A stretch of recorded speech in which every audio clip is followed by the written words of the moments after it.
tinfoil hat. Oh, what the fuck are you guys even talking about? Global controls will have to be imposed, and a world governing body will be created to enforce them. Welcome to Tinfoil Hat. We go deep, homeboy. Aaron, open your mind.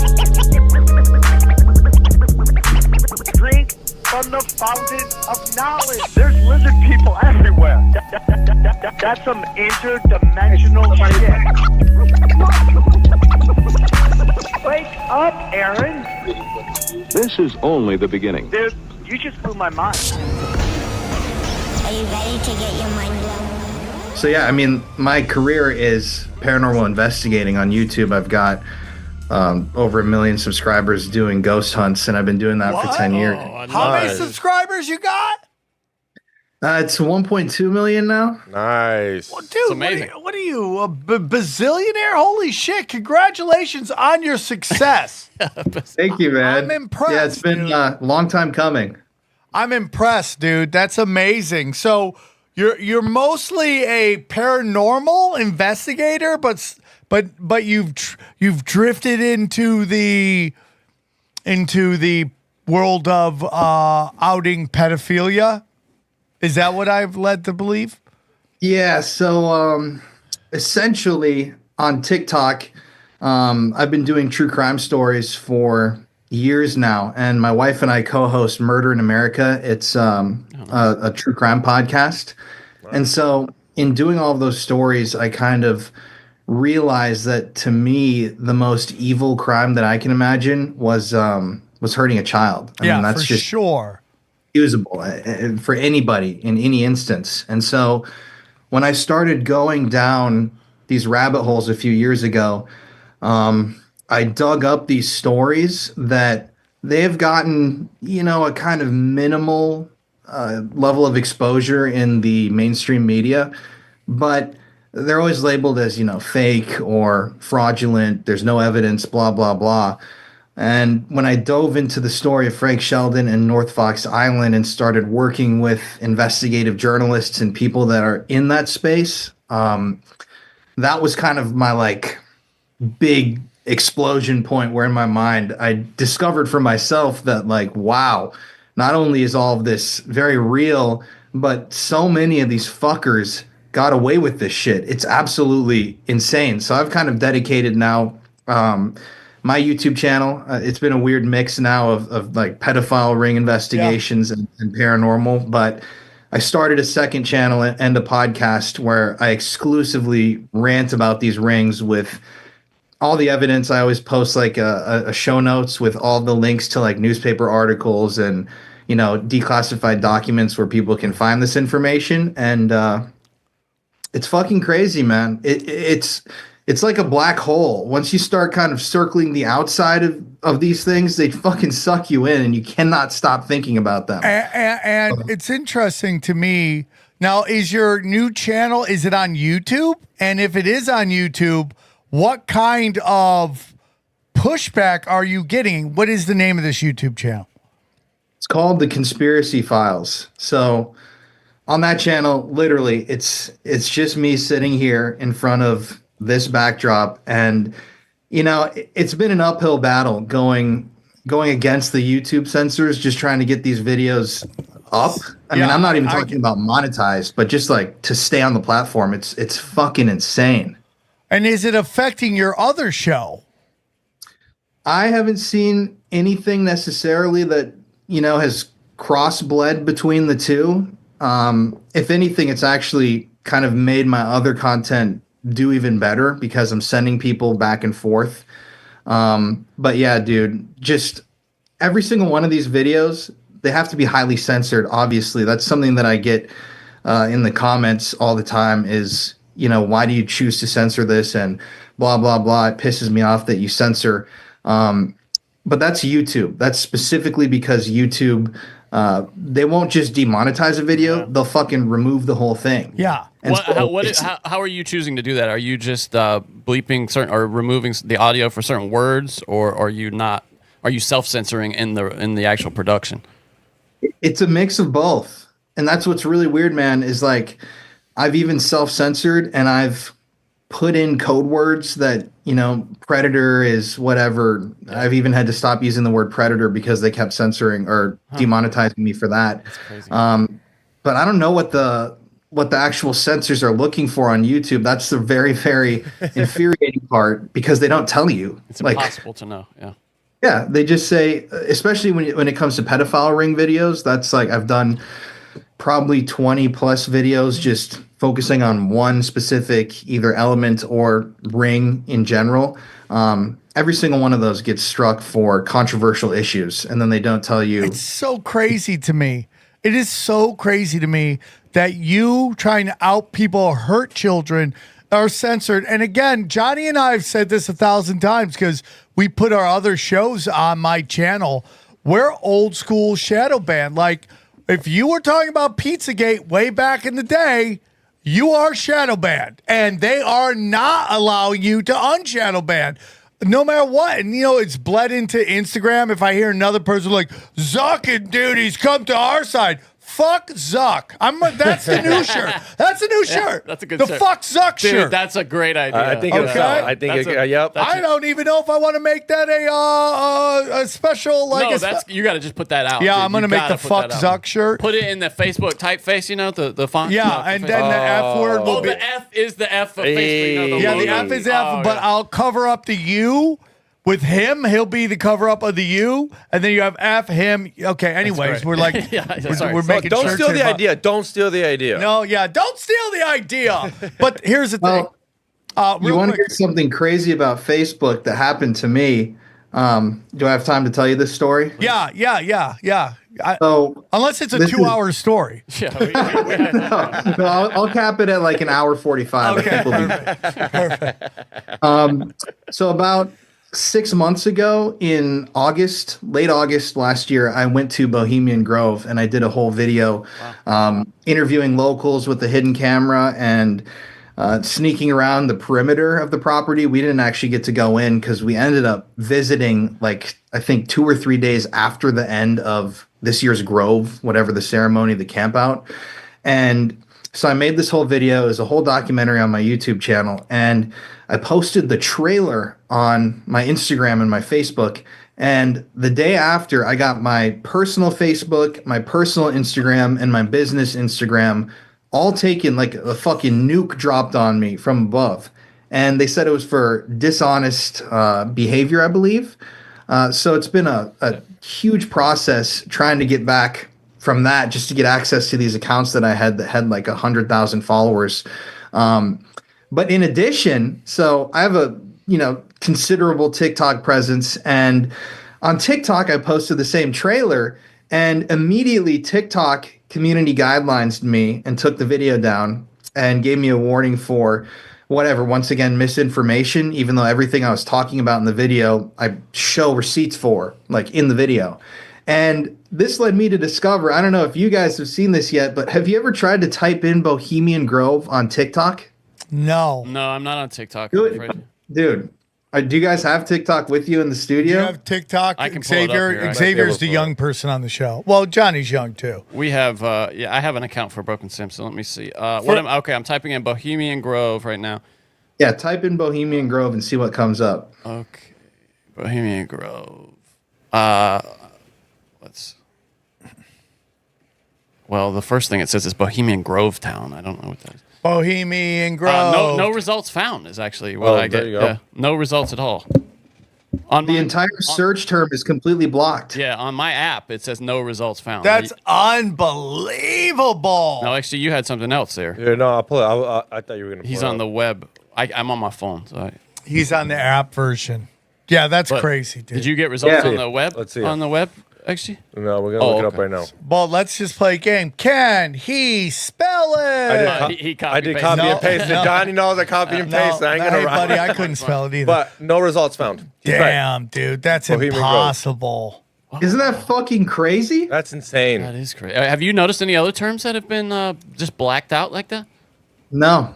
I've never heard of anything. Get being off blacked out TikTok, like that. please. I Yes, can feel please, my brain draining. Yeah, and that is so bizarre to me because Bohemian Grove, regardless of the conspiracy and all the stories surrounding it, that's a real place, you know? Yeah, of course. Here's what it says. It says, this phrase may be associated with behavior or content that violates our guidelines. Promoting a safe and positive experience is the Chinese government, TikTok's top priority. For more information, we invite you to review our community guidelines. You know what's interesting is like they say that Burning Man is a new Bohemian Grove that so like basically now Bohemian Grove is like some kind of lemon party basically So where it's just a bunch of old guys doing gay shit, right? Just like, you know, and it's an interesting thing, dude, and it really makes me sad, and I'm happy that people with giant accounts like yours are willing to take chances. Guys, we're live from the Wise Wolf Gold and Silver Studios. If you go to Wise Wolf Gold and Silver, or you go to SamTripoli.gold, you can use the promo code TIMFOIL and get in on the precious metals gains for as little as $50 a month. It's that simple. We're very excited. Go back to him, please. Okay, yeah. We're very excited to have him on the show. He's crushing it from ghosts to hunting pedos. Now, if he finds a ghost that molests children, that is going to be the two worlds collide. Please welcome to the show. Very excited to have him, Colin Browen. Welcome. How are you, my man? Good, dude. There's just so much to talk about. But There's real quick, before we get into what we want to talk about, please tell our listeners where they can find you. So there are a couple places. If you like true crime, my wife and I co-host a podcast called Murder in America. I also have a YouTube channel where we do ghost hunting every single week. I've been doing paranormal investigations for 10 years. It's called The Paranormal Files. And I also have a channel where I sit and rant about pedophile rings and government cover-ups, and that's called The Conspiracy Files. So, and on all platforms, I'm The Paranormal Files. That was the thing that kind of got me started online, and the paranormal's been my passion for a long time. I grew up in a haunted house. I have had a million crazy experiences that I still to this day cannot explain. Well, I want to hear about all of them. Why'd you cut your luxurious hair? That stuff was stunning. I go back and forth, man. Like I've had a bowl cut in the past with super bleached hair. That was cool. I got that in LA back in 2019. When I got married, my hair was down to my nipples. It was kind of like a Tarzan look, but I actually just got a haircut last week. I'm trying to good, buddy. I'm not saying it doesn't look good. I think it looks stunning, but that was luxurious hair. That was some herbal essence hair. In that it's like picture. Samson, I lost my power when I cut it. No way, buddy. You're still crushing it. So go check it out. Links below. Where do you want to start, Colin? Where would you like to start? It's up to you, man. I mean, we could talk about paranormal for a little bit. Well, I if would you love want to hear about you since it's in your background, kind of talking about some of the experiences you had. You grew up in a haunted house. Johnny doesn't believe in any of that stuff. I don't know what you're talking about. I believe in all of that I've told Johnny about how my house had psychic issues. No, I don't believe you're a psychic. That's what I don't believe. I am a psychic. Okay. I have psychic ability. I come from psychics. Psychotic ability. We have a baby who can see dead people. This is true stuff. Okay, but Johnny doesn't believe there was magical powers in my house. I don't believe you had a hat that you could put things under and watch them disappear. No, it did happen. It's called your babysitter doing magic. Is what that's called. Okay, maybe she did magic too. But the point is, Johnny's a skeptic. I'm not. I'm not on a your skeptic side. about ghosts at all. He's lying. Okay, so why don't you tell us, when did you realize that your house was haunted? Now this was your childhood house? Yeah, so this is pretty interesting. Growing up, I lived in 3 different houses. So the first 2 were not haunted by any metric. We never had any really crazy experiences, even though I found out later on that the house that I actually was in right after I was born, after we moved out, it became abandoned. And then there was a murder in there. This is back in South Dakota. They actually discovered that someone had been running a meth lab in my old house, and things got heated one night, you could say, and someone got stabbed to death. So, oh my God. Yeah, that's just a random side kind of tangent. But when I was in high school, my parents built our house. This was built on land that had never been developed before in Sioux Falls, South Dakota. Obviously, South Dakota, there's a lot of land and a lot of space to build a lot of stuff. And the very first day that we moved into the house, I'm talking about like bringing the boxes into the home. We left my sister inside of the house, and my parents and I went to go grab other boxes from our old house. And by the time we came back, she was trying to crawl out of the window of her bedroom.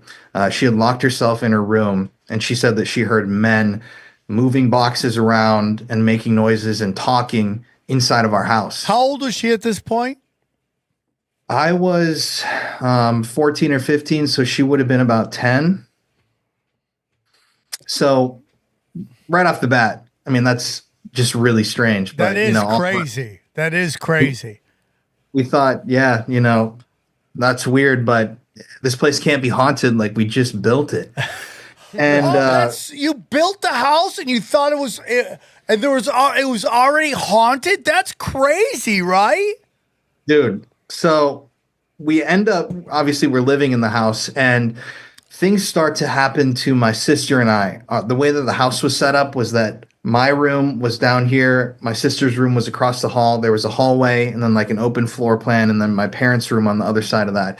So down at our end of the hallway, that's where all the stuff would happen. I had things move off of my shelves, we'd hear noises in the middle of the night, scratching on the walls, just kind of typical weird shit. But this one night, the night that really convinced me that there was something terrifying going on, I was in my bed and I'm just sitting there late at night, and I hear some noises in the kitchen because, like I said, it's an open floor plan. So if you have the door open, you can hear anything in the kitchen. And I thought I heard my mom's voice, so I yelled out and asked, like, "Mom?" Like, said something to her, and I heard her say, "Yeah, I'm coming," like something like that.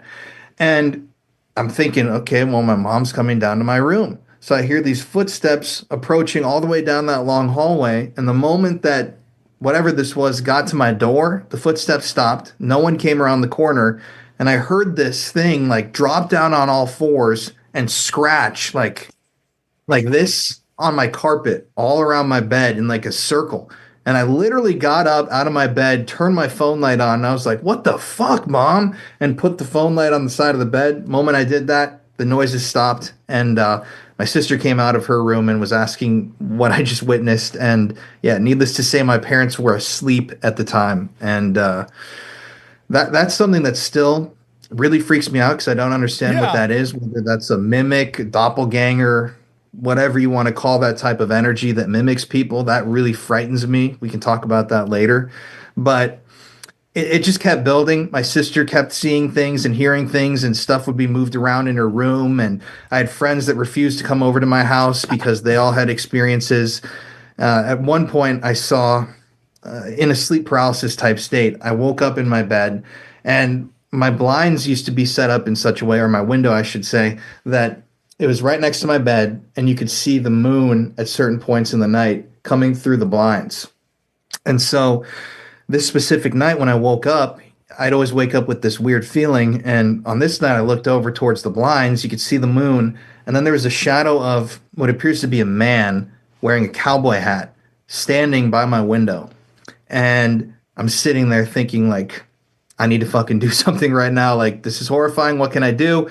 And I can't because I'm under sleep paralysis. So, like, literally, I couldn't move my body. Whoa. And I was just sitting there, watch this thing as it came closer and closer. And it was like a horror film where it didn't walk. It just slowly glided towards me. That's and then at the crazy. very last second, when it was about to like touch me, I was able to move, and I snapped and I turned my light on. Boom, gone. So that was kind of the last, the tipping point really of when I told my parents we need to call somebody.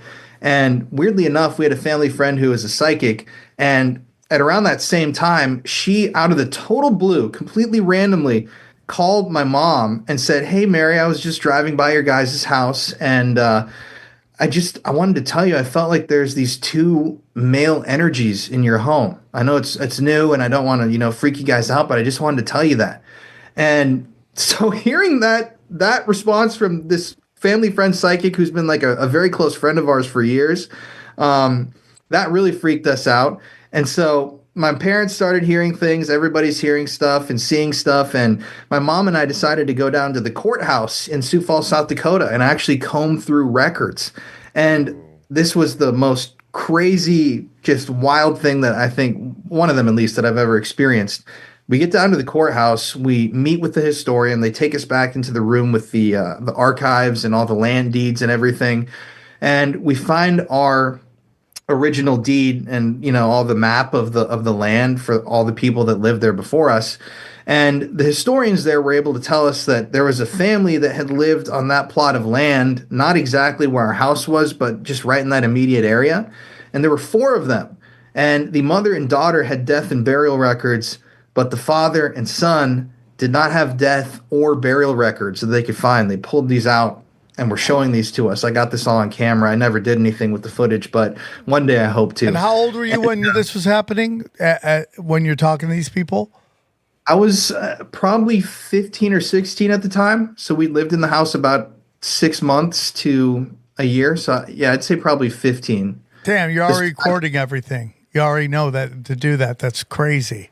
Okay, go on. Dude. Sorry.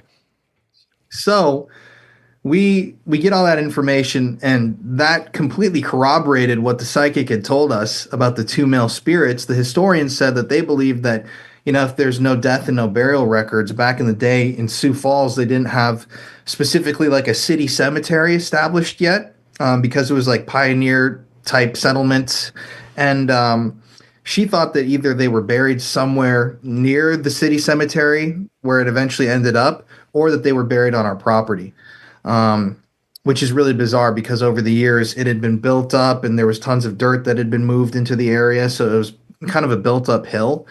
There was actually an old well that was on our property from back then. And when they tested it, they found arsenic in the water, which was just a weird kind of twist. But eventually, to wrap this whole thing up, the psychic, who's our friend, her name was Donna, she brought 2 other friends of hers that all had some form of clairvoyancy, and they attempted to do a house cleansing. And they walked room through room. There's a whole bunch of crazy shit that I could talk about that happened during that whole ceremony, but they finished it out and said, okay, we think that these spirits or energies are going to leave you guys alone now.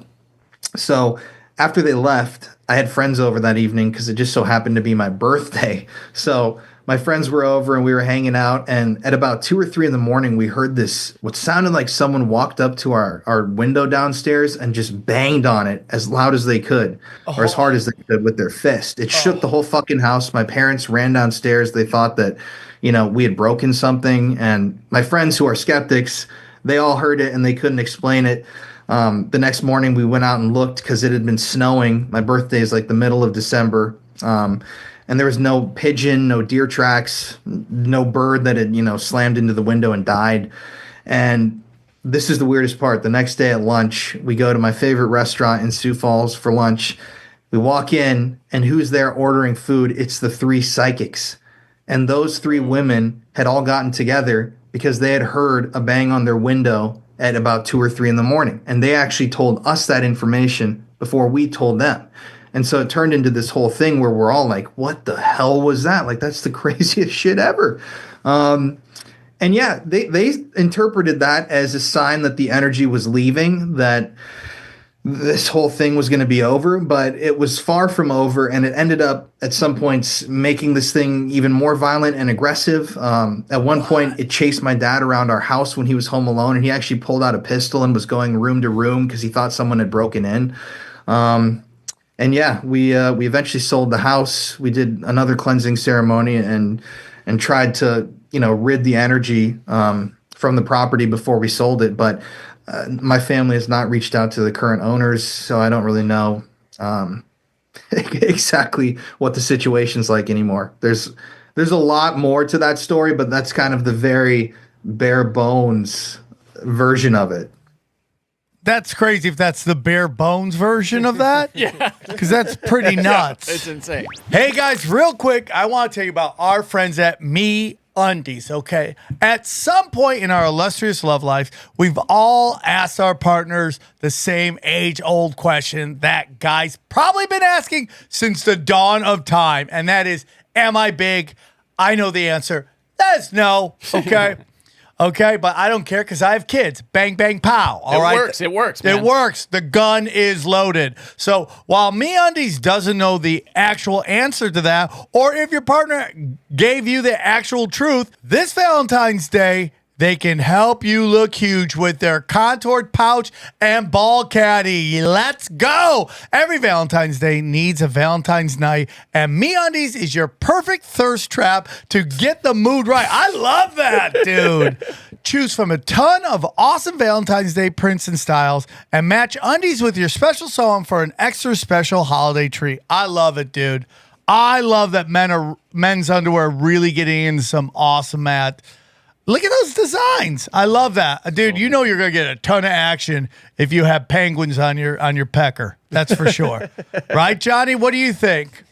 From all black classics to fun, expressive prints, MeUndies has a look for everyone. Try their new sexy Valentine's Day prints that Sam just mentioned, like electric hearts or lovebirds. Plus, they come in sizes from extra small to 4XL, guaranteeing a flattering cut for everybody. They're also versatile. It's not just about underwear. You can explore their lounge collection featuring joggers, hoodies, onesies, and even more than that. MeUndies' signature fabric, and I can attest to this, I think you guys know too, it is as soft and as warm as a hug from your favorite sweater. It's breathable, stretchy, and oh so comfy, making it ideal for all-day wear. Responsibly sourced as well. That's something we care about here. They use sustainably sourced materials and work with partners that care for their workers. Very nice. Not happy with your first pair of undies? And I'd have no reason to think you wouldn't be. But if you are, it's on MeUndies. Dang. Great. So here's what we need you to do. This Valentine's Day, good things come in big packages at MeUndies. Get 20% off your first order plus free shipping at MeUndies.com/tinfoil.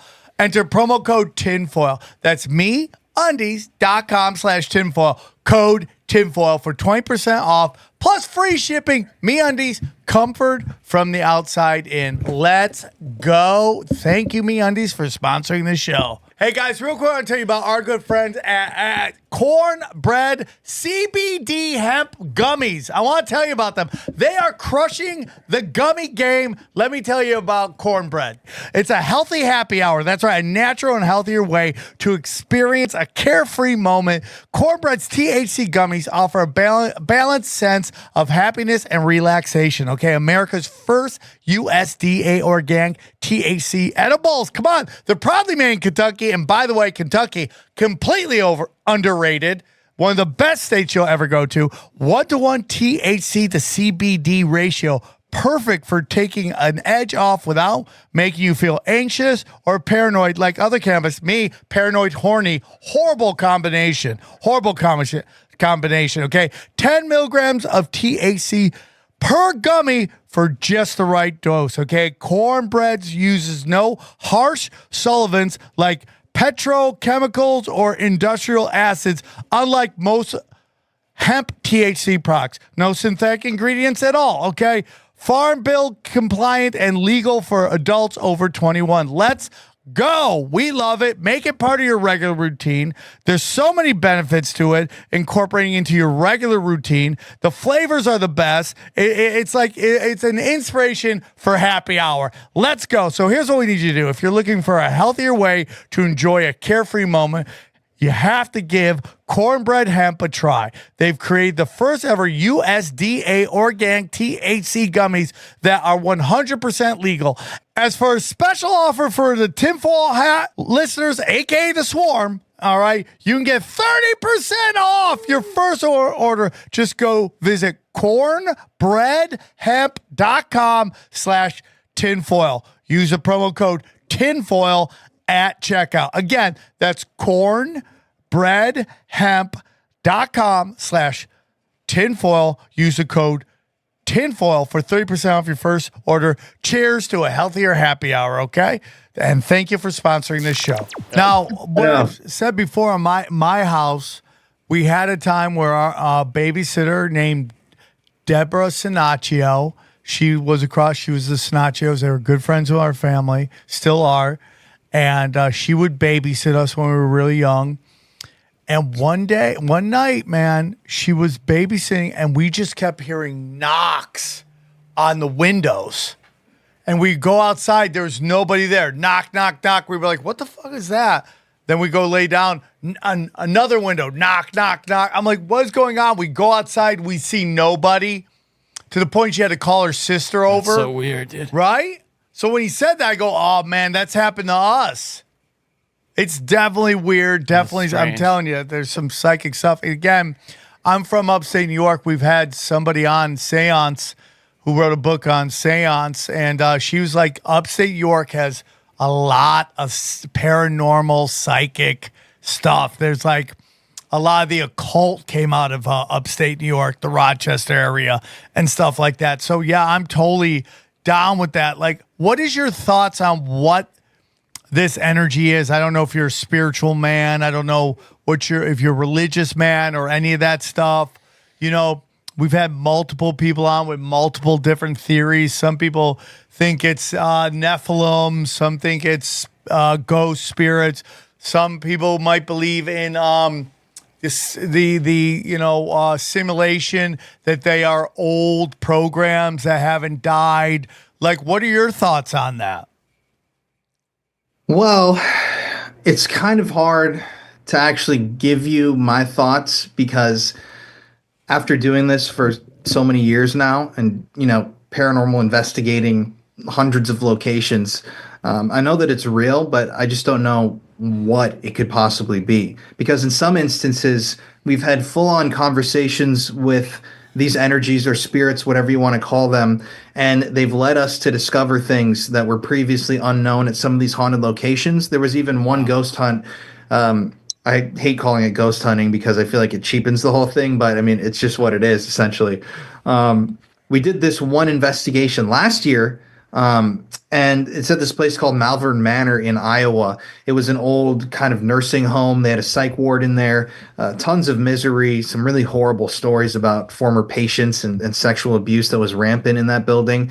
But we did this whole session and we were asking, is there something you'd like to show us in here? Is there something you'd like us to find? And they have this whole blood stain on the wall. It's a famous part of the building. Yeah, it's like a big. The owner thought that it was somebody who got stabbed and they were spurting blood out of the wound and walking along the wall. The place was abandoned for a few years, so they think that it happened during that time. Ugh.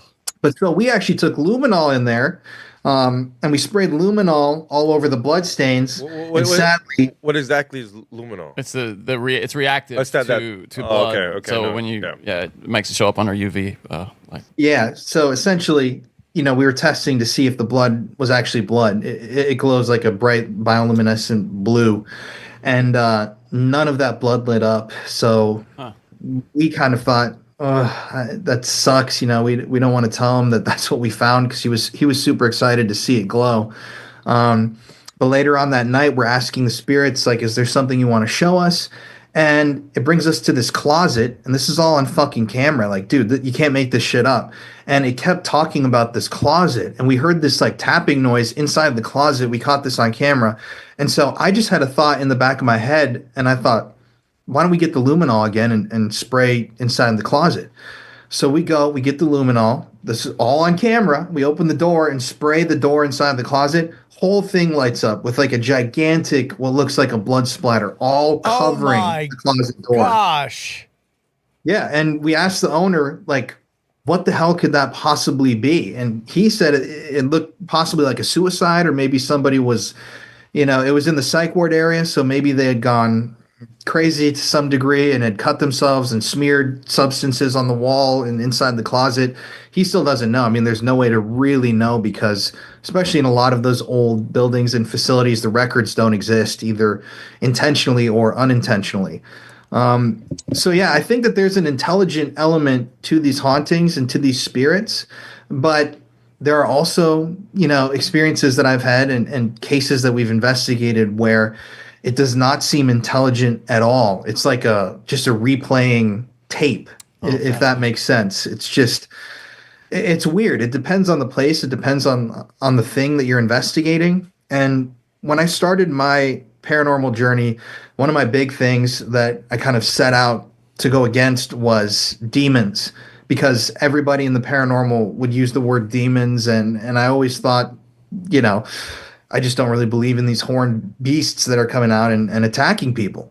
And so at the beginning, I wasn't searching for that activity. And as the years went on, I ended up having a couple of these core experiences where these things using our devices and actually just like the evidence that we were gathering without the gadgets, it relayed that it wasn't human.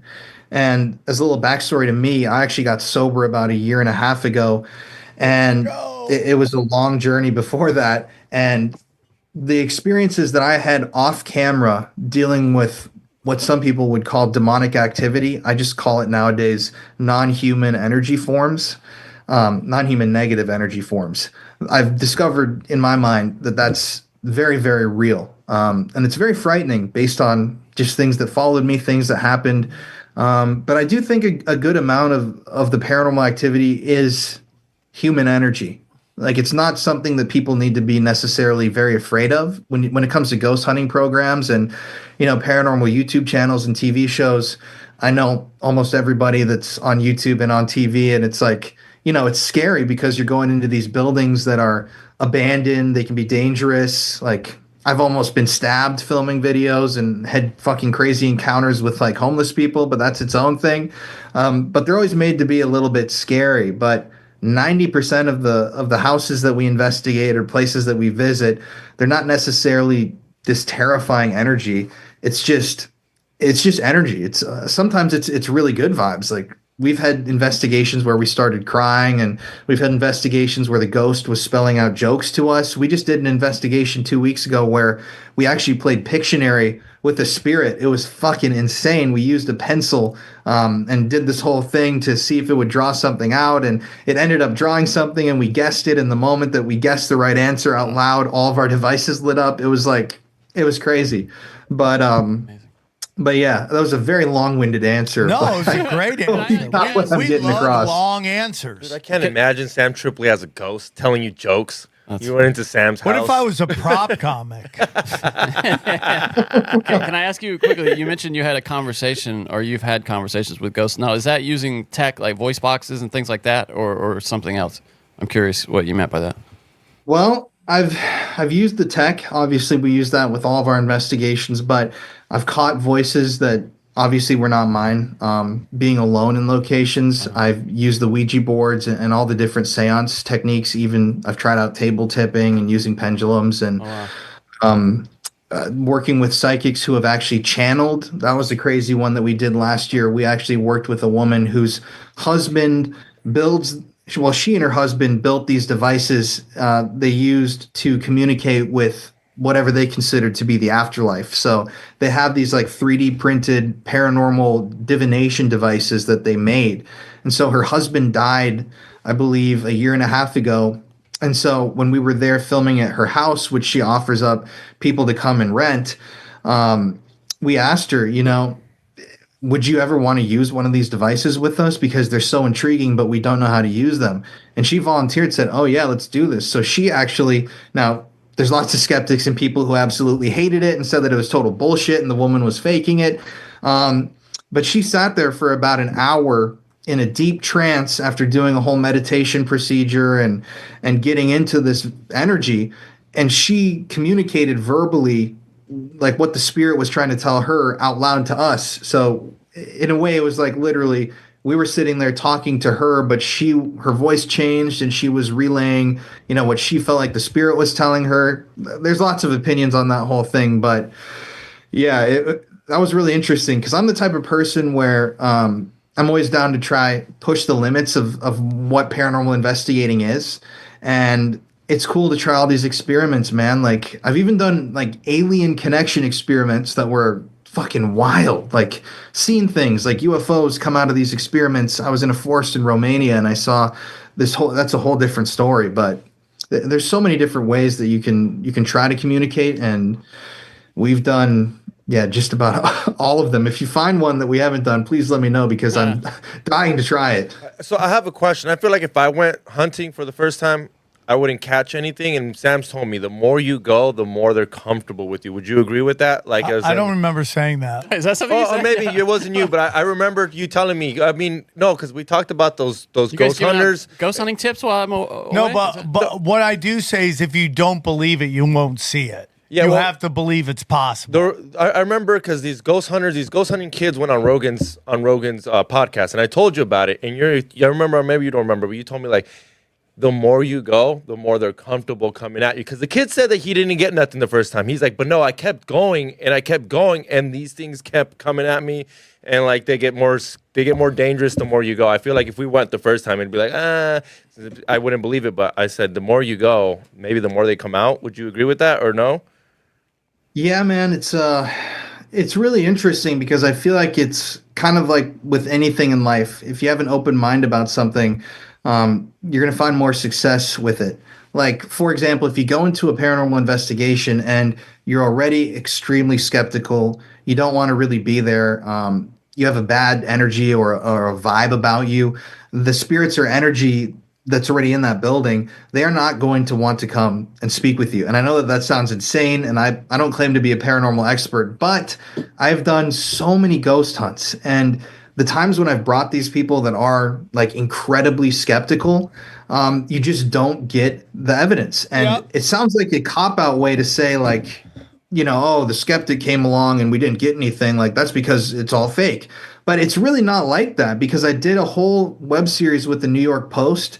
It was called Haunted, Abandoned, and Hella Creepy. And we went to, I think it was 6 places in New York. 5 of the episodes with the different reporters, they all experienced this paranormal activity, and we weren't setting anything up. We were just going to these haunted, abandoned spots and investigating. And these reporters that came with us, with the crew every time, they said, wow, like that was way more activity than I thought we'd get. And it's really made me rethink, ghost hunting shows in general. But the one skeptic that we brought, we didn't have barely anything happen. And that's because the entire time, whenever something would happen, he would immediately fire something off like, oh yeah, that just, that had to be the wiring, or no, that was just the house making a creak, and that type of vibe and that type of energy, I feel like is not conducive to a good paranormal investigation, if that makes sense. It does. Again, you're never going to see Bigfoot if you don't believe in Bigfoot. You're never going to see cryptids if you don't believe in cryptids.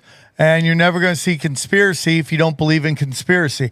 It's just the way it is. You have to be open-minded. You have to somewhat keep your head on a swivel. And you have to be open-minded that's out there. And, a lot of skeptics come from the big city because you don't see a lot of this stuff in the big city. And I think that's because of all the electricity. All these wires, everybody's got like Wi-Fi everywhere. I think that does a lot of damage to seeing anything astral projecting, any of the paranormal, and I think that's a big umbrella.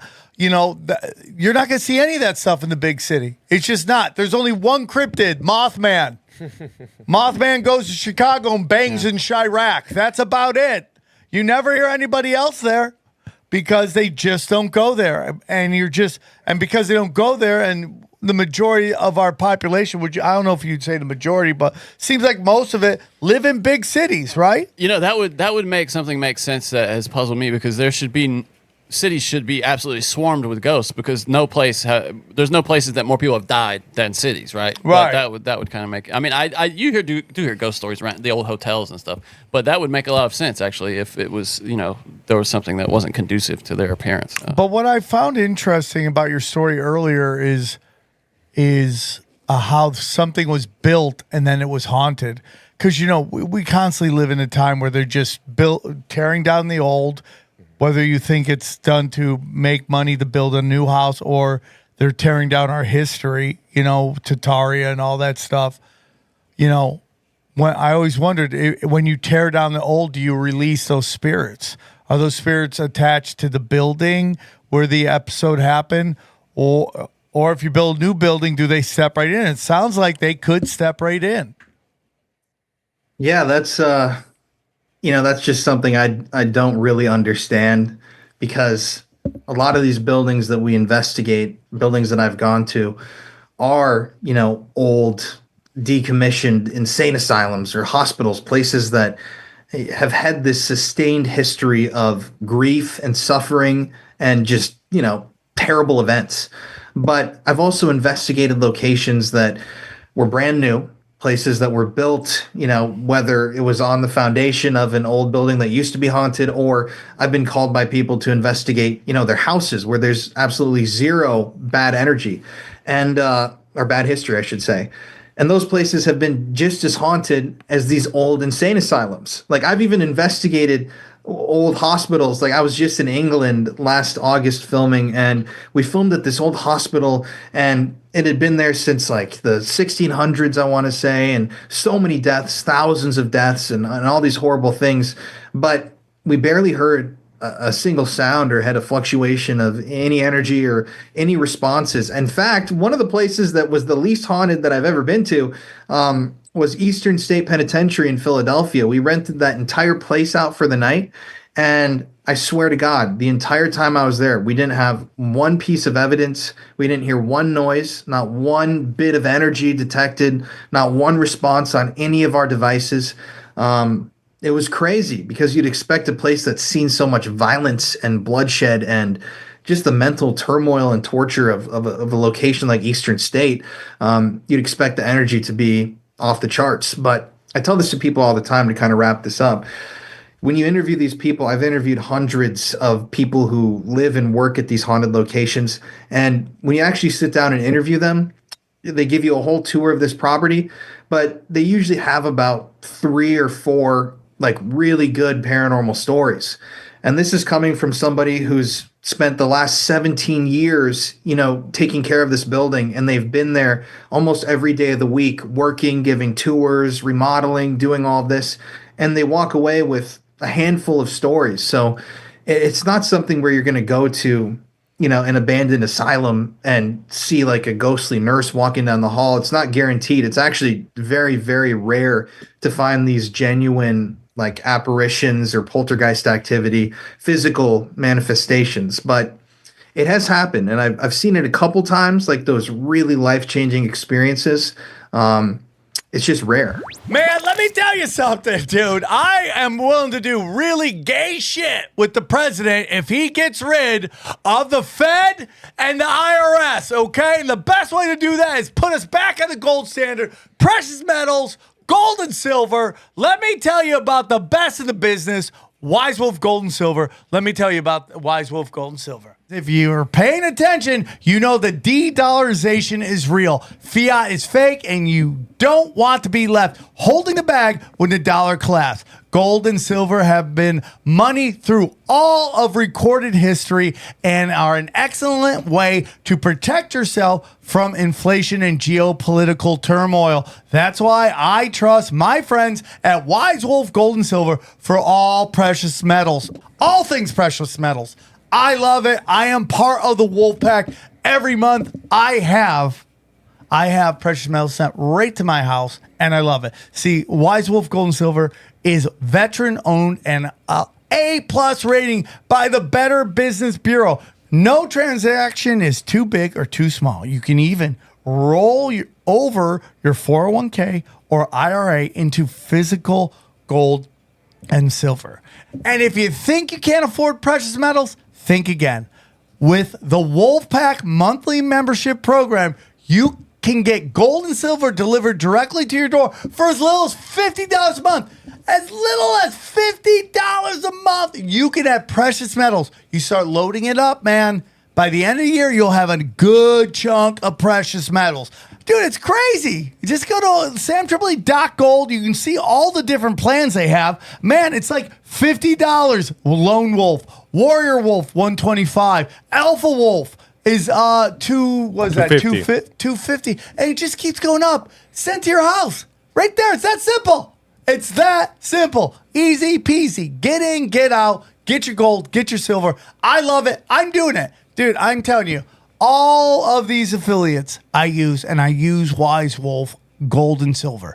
I use it all the time. It's real simple. So if you want to get in, this is how you do it. Wise Wolf Gold and Silver also deals in and accepts Bitcoin. So here's what I need you to do. Okay, go to SamTripoli.gold, promo code tinfoil at checkout to receive free constitutional silver. That's right. And remember, in a world of bulls and bears, be the wolf. You know, I've been at the world famous comedy store for 27 years. I'm not there as much as I used to, but I was there for a long time, almost every night. And I've seen maybe two ghost things, you know, but I did see them and I found them very interesting. So I understand what you're saying. There's also something to me about a death. And, you know, there's this thing is like, when you die, does your soul get reabsorbed into the energy of the universe, right? And when we see so many of these ghost situations, these hauntings involve somewhat violent endings, I sometimes think it could be that the ending is so violent that it disrupts the energy being reabsorbed by the universe, and now it's kind of stuck neither here nor there, and you got kind of these energies roaming the area to do something and just to try to figure out a way to get back to where it's supposed to be, which is to be reabsorbed. Which I don't know what the answer to that is. How do you reabsorb a spirit back into the universe? It's an interesting thing for sure, man, and I love it. I find it, but what are your thoughts on that? Well, it's interesting. I can't remember the name of this place where this happened, but you see all the time with the paranormal, definitely like violent deaths and even sometimes bizarre deaths. Those leave marks and stains. Murder obviously is a huge contributor to a haunting. Some of the most haunted places that I've ever investigated were crime scenes or even places where people had taken their own lives. That's definitely just a horrible, sad energy. But talking about like intelligent spirits and like how you're saying, what's the process of getting back into the ether or wherever we come from? There's a story in Pennsylvania about these people that were seeing these ghosts. I believe it's called Murphy's Cross, but don't quote me on that. I visited the area like years ago, but essentially these people were seeing these like railway workers, like their spirits in the woods in this area in Pennsylvania. And this one guy was apparently led by the spirit of a railway worker, and he led him into the woods and essentially like pointed at the ground. And when they dug in that area, the farmers started digging. They actually unearthed a mass grave of railroad workers who had been murdered by their boss. It's a whole thing, and they actually researched the story, and it turned out that somebody had gotten, I believe it was cholera, and so instead of risking everyone getting infected, the guy who was running the project actually had a couple of these guys whacked and buried in this mass grave, and their relatives had been looking for them for years. But they took these bones out of the ground, they brought them to a forensic analyst, and they had them at a university for a while. The people at the university saw the spirits of these railroad men. And then they reburied them all with their names on a proper marker, like a giant cross in a cemetery in Pennsylvania. And no one's ever seen the spirits since. So that's like a story of they were actually wanting something, and then they led someone to what they wanted. And then when they got that proper burial and people discovered the history behind how they had died, it seems as if they actually moved on. And that's a story that's always blown my mind. And I've heard a lot of stories like it, but that one is crazy. It's pretty well documented. They even have a historical plaque about it in the town that it's in. So interesting, dude. So you start off with paranormal. What made you move into discovering the horrible things that scumbags do to children? How did you make that transition? So on TikTok, I do true crime stories, and a few years ago, I was looking for a story to research and talk about on TikTok, and I came across Frank Sheldon. who, if you aren't privy to the story, he was basically the Epstein of the 1970s. He had a private island where they were running a massive boys for sale racket. You know, rich men could pay to fly onto the private island to abuse boys there. They were filming these rapes and they were producing child pornography, both photo and video, reel to reel. And yeah, Frank Sheldon, at the end of that whole thing, he got tipped off by somebody and he flew out of the country on his private plane and he was never brought to justice. He was never arrested. To this day, most people don't know his name. His crimes have never been properly chronicled. So I made a TikTok about that series and it exploded with tons of people saying, hey, you have to look into this and this and this. And eventually someone tagged me in a TikTok about the Franklin cover up, the book by John DeCamp. And I've been working. I have a very big project that is going to be released this year that has to do with a lot of that stuff. So I can't really talk too much about Franklin at this moment. But I ended up for the last over a year working with Nick Bryant, who's the author of the Franklin Scandal, which is like the Bible of the Franklin cover up.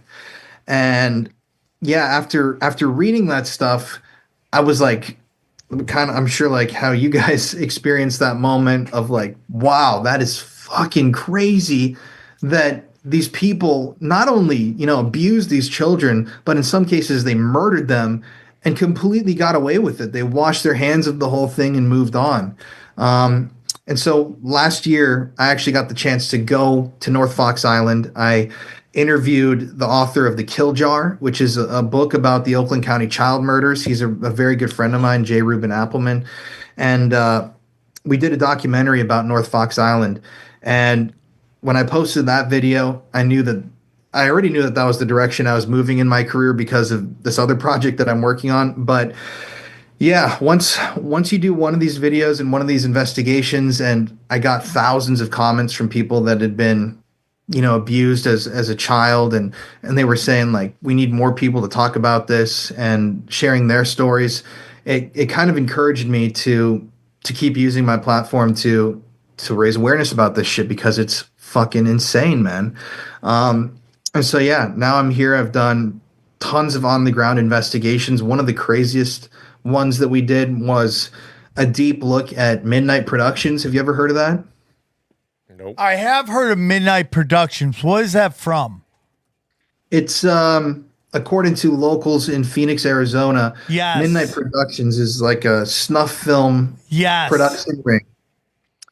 So yeah, we went to Phoenix last April to do this documentary. We interviewed the Arizona Anti-Trafficking Network about Midnight Productions, and then we spent a couple days just going around town speaking with people that were on the streets, unhoused individuals, and asking them, like, what do you know about Midnight Productions? And the shit that they told us was absolutely fucking horrifying. And I am 100% in the camp where I believe that Midnight Productions is real. And I've had tons of people after I put the video out that have come to me and sent me emails saying, you know, you should remove this video. Like, I'll fucking kill you. I had someone DM me and they said that, like, we're watching your wife and your pet and, like, you don't want to fuck with their lives and blah, blah, blah, blah, blah.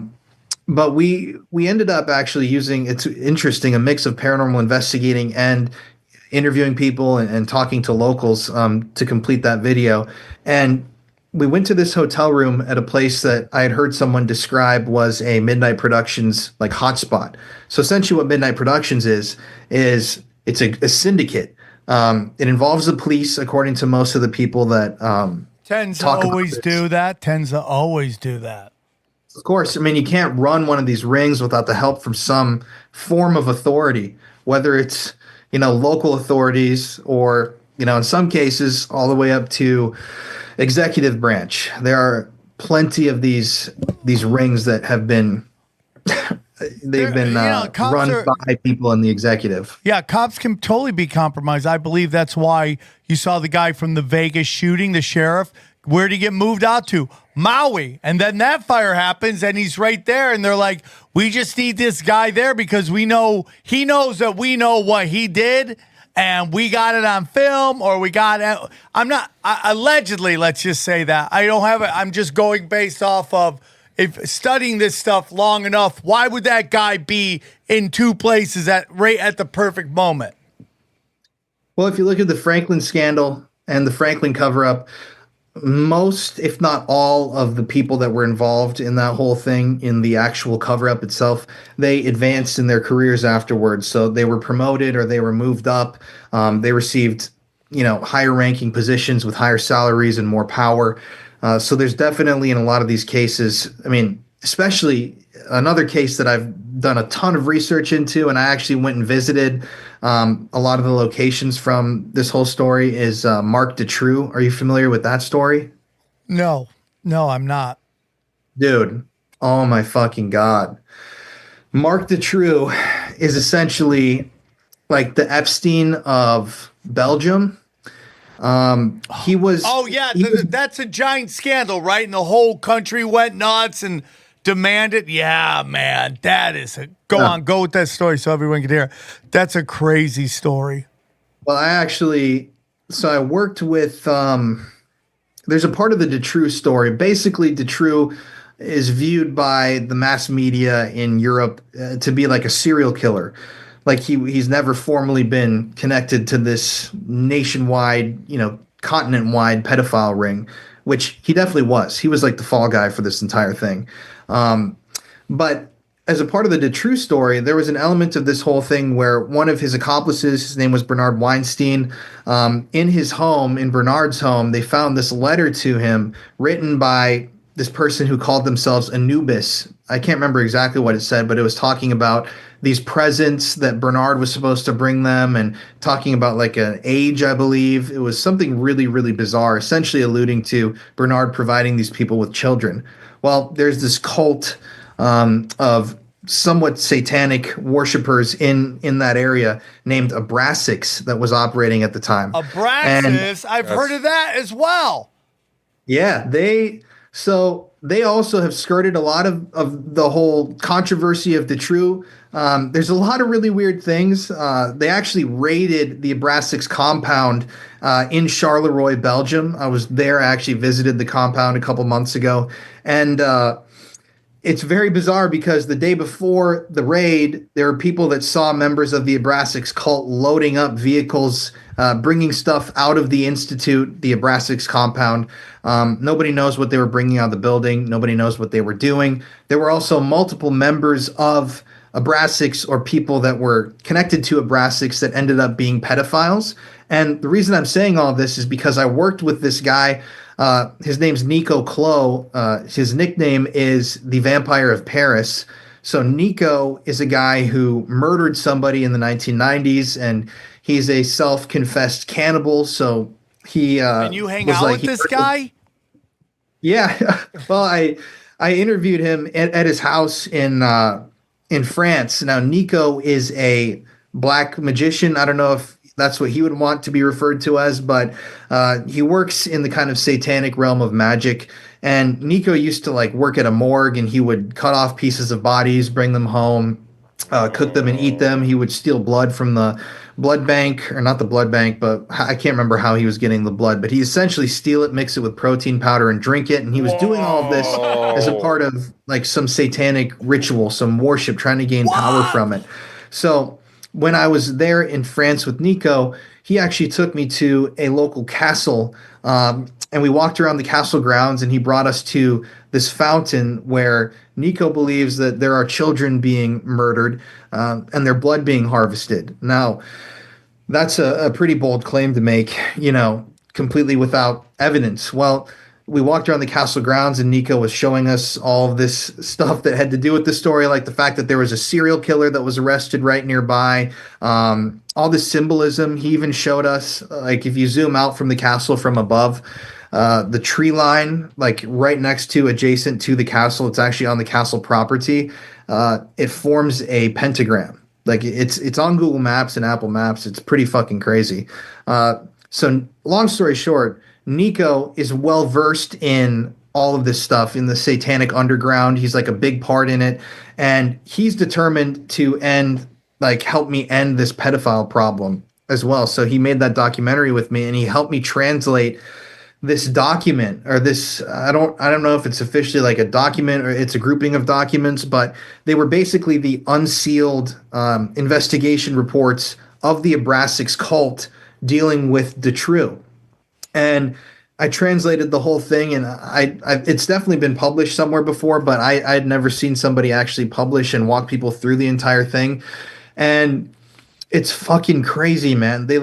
It's like this with every single one of these cases. In these investigative reports, they're actually naming these individuals that are involved in this cult.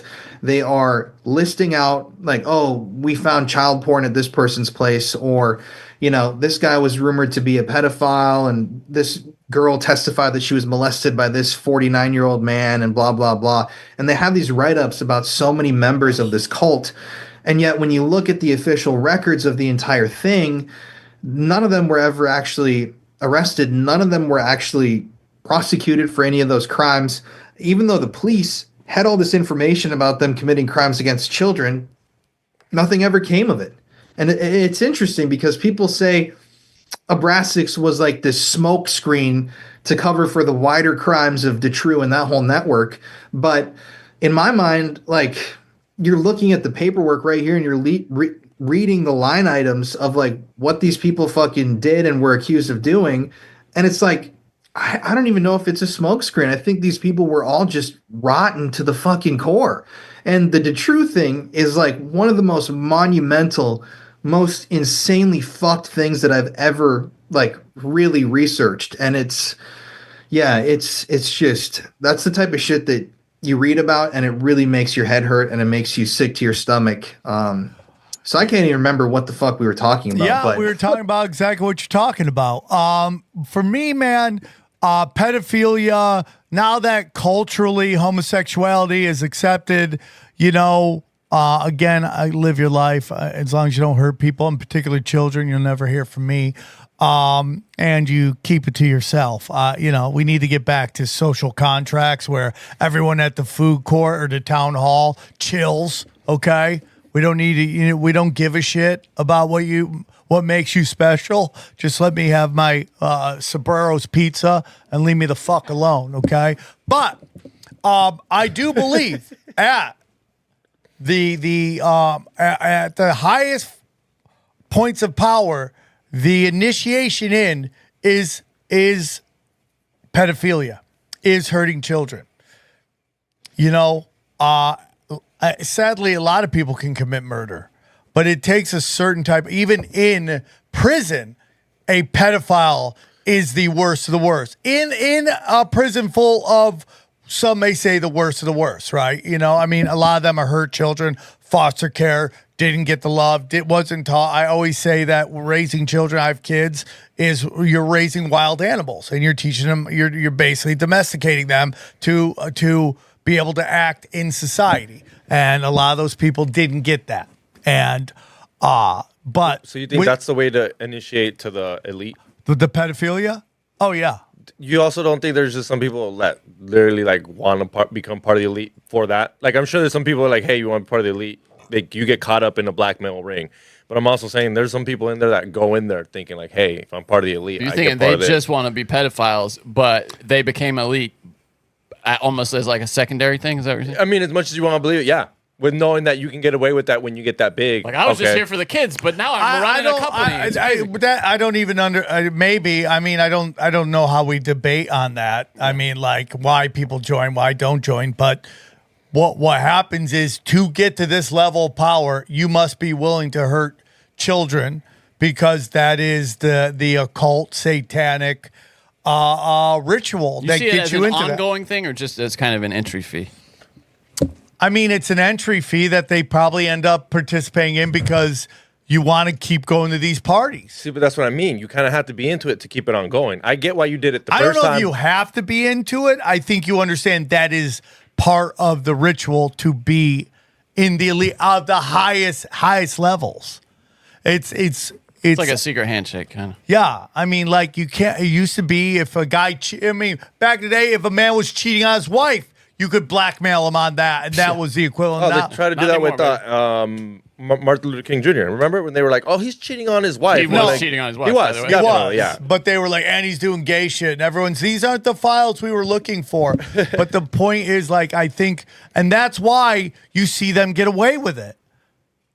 Well, it's interesting. I feel like there are multiple types. I mean, obviously there are of these rings. Like there are rings that exist purely because all of the people are completely fucked in the head and they just get off on abusing children. Yeah, they're piece of shits. There are also these rings that exist almost purely to gather blackmail on individuals.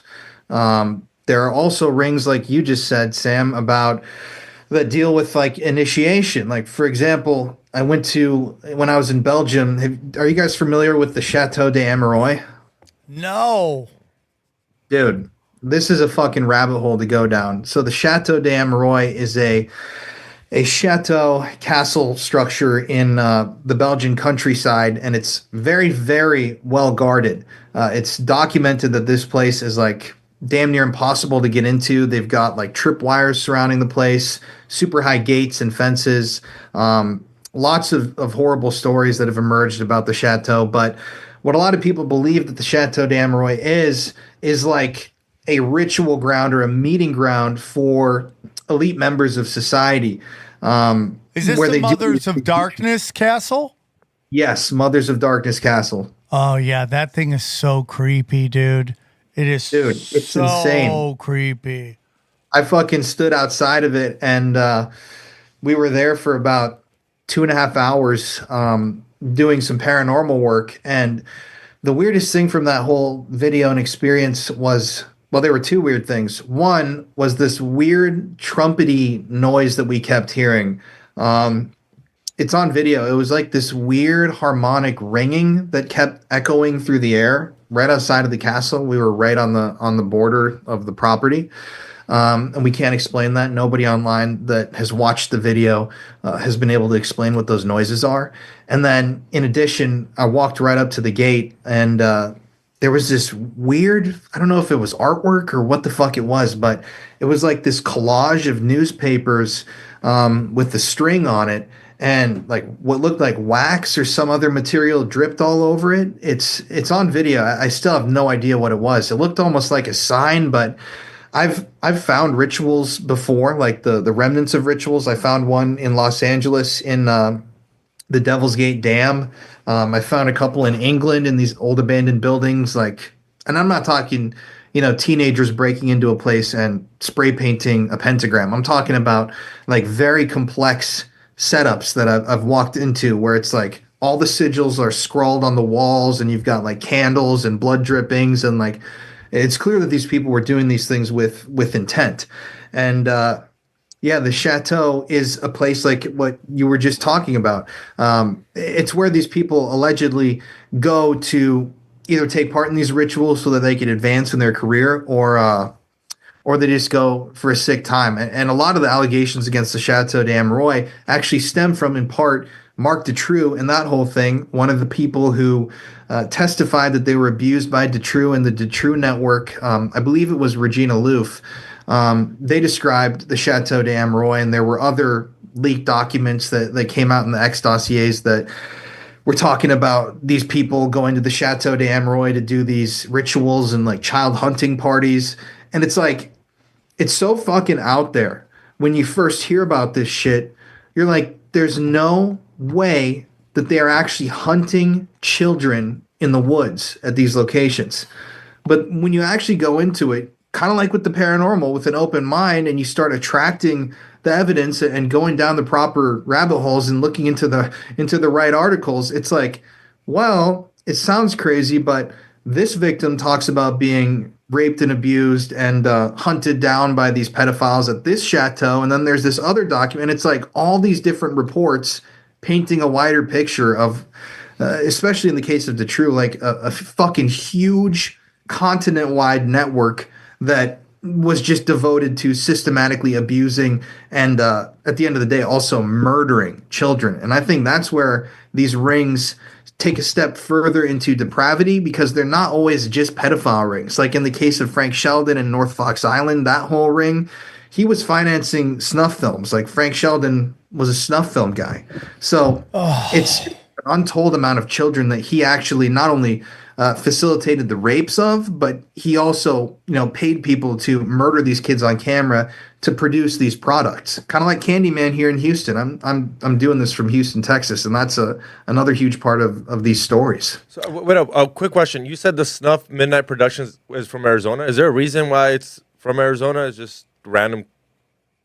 I don't know, man. That's something that I've asked myself, but it's such a big thing. If you just type in Midnight Productions in it all Arizona, comes up. Yeah, I typed it in. It all comes up. Arizona. There's a lot to go down that rabbit hole. That's why I'm asking. Any reason? I've never heard Arizona be a spot for like productions of anything. Well, Arizona is like a hub of human trafficking. It's one of the top states, if not the top state. And when the governor is working hand in hand with the cartels, I mean, that's been proven. She's done shady ass business deals with these cartels. And, I do believe that these lost immigrant children are the new orphan trains. Kids would just be trafficked across the country and never seen again. And, I don't want to bring this into another debate, but, there's a lot of discussion about, who should be able to adopt children, who shouldn't be able to adopt children. I had a good friend of mine who went through the foster care system, and he had no skills in life. Nobody taught him any skills in life. And the reason I bring this up is because, like, they've talked about, like, 90% of the children who go missing in the country are from foster care. And, Jared from Subway, that piece of shit, was talking about he was like, oh, she doesn't have parents. Mm-hmm. I mean, just think about that statement, man. Guy. And this guy's gonna walk out. Fuck that dude, that fat fuck. That's why, as a parent, the most important thing is when predators is, does he have a parent? Does he have a dad? If they know he has a dad, not fucking with him anymore because there's someone there that's gonna look at, why is this man talking to my kid? Yeah, 100%. And the mom's like, oh, there's a male figure talking to my son. Yeah, he's out there for different reasons. Yeah, that's why he's talking 100%. So, that's a big reason why these and we can get into like what USA Aid and all the stuff it's been funding. I mean, it's coming out right now. Like I said before, the Fed funds everything you hate in the world. Everything you hate comes from the Fed. The funding of it, the trafficking, the cartels, the drugs, all that stuff. I mean, how many times do we find people accused of elite pedophilia are getting funding from USAID? I mean, it happens all Bill Gates and trying to. I mean, you have grown ass reporters going, "Hey, like, what's up with you and Jeffrey Epstein? Well, I shouldn't have dinner with. Go get the fuck out of here, dude.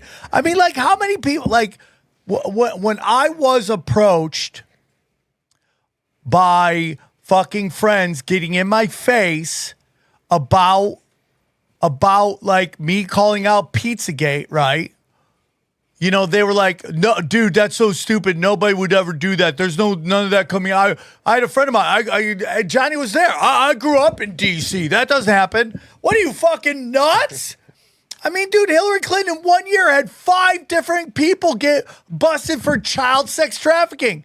Not just arrested, in court, accused of child sex trafficking. It's just a coincidence. Yeah, of course. It's, when you deal with that many people, you're going to be around a lot of pedophiles. That's what they say. That was Brian Callen's whole thing. You don't know everybody. Bro, I have cut people out of my life that dark shit is said. Yeah.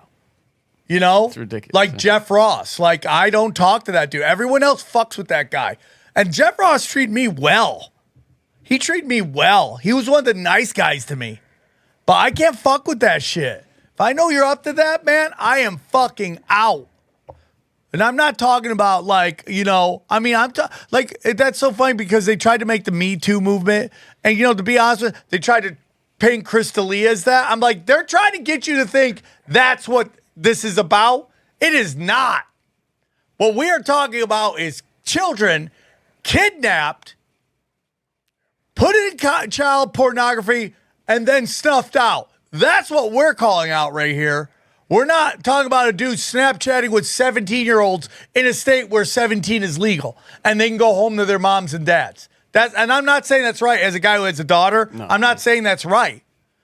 And Chris paid a giant fucking cost for that. Okay? Giant penalty for that. That's not what we're talking about. What we are talking about is children kidnapped against their will. You know, we got comedians out there who hate the right. These conservative comedians, why they're doing pedophile jokes, right? And they're like punching up and punching down. There's no bigger punching down than kids in kiddie porn. They have no say in anything. It's ridiculous. And it's like the fact that people are allowed to still work when they've been accused of that is absolutely insanity to me. Because they make money for the system. It's that simple. So if you want to talk about something like that, that's gonna fucking blow your mind. Have you heard of Operation Flicker? Oh, that doesn't even sound good. So this is fucking insane, man.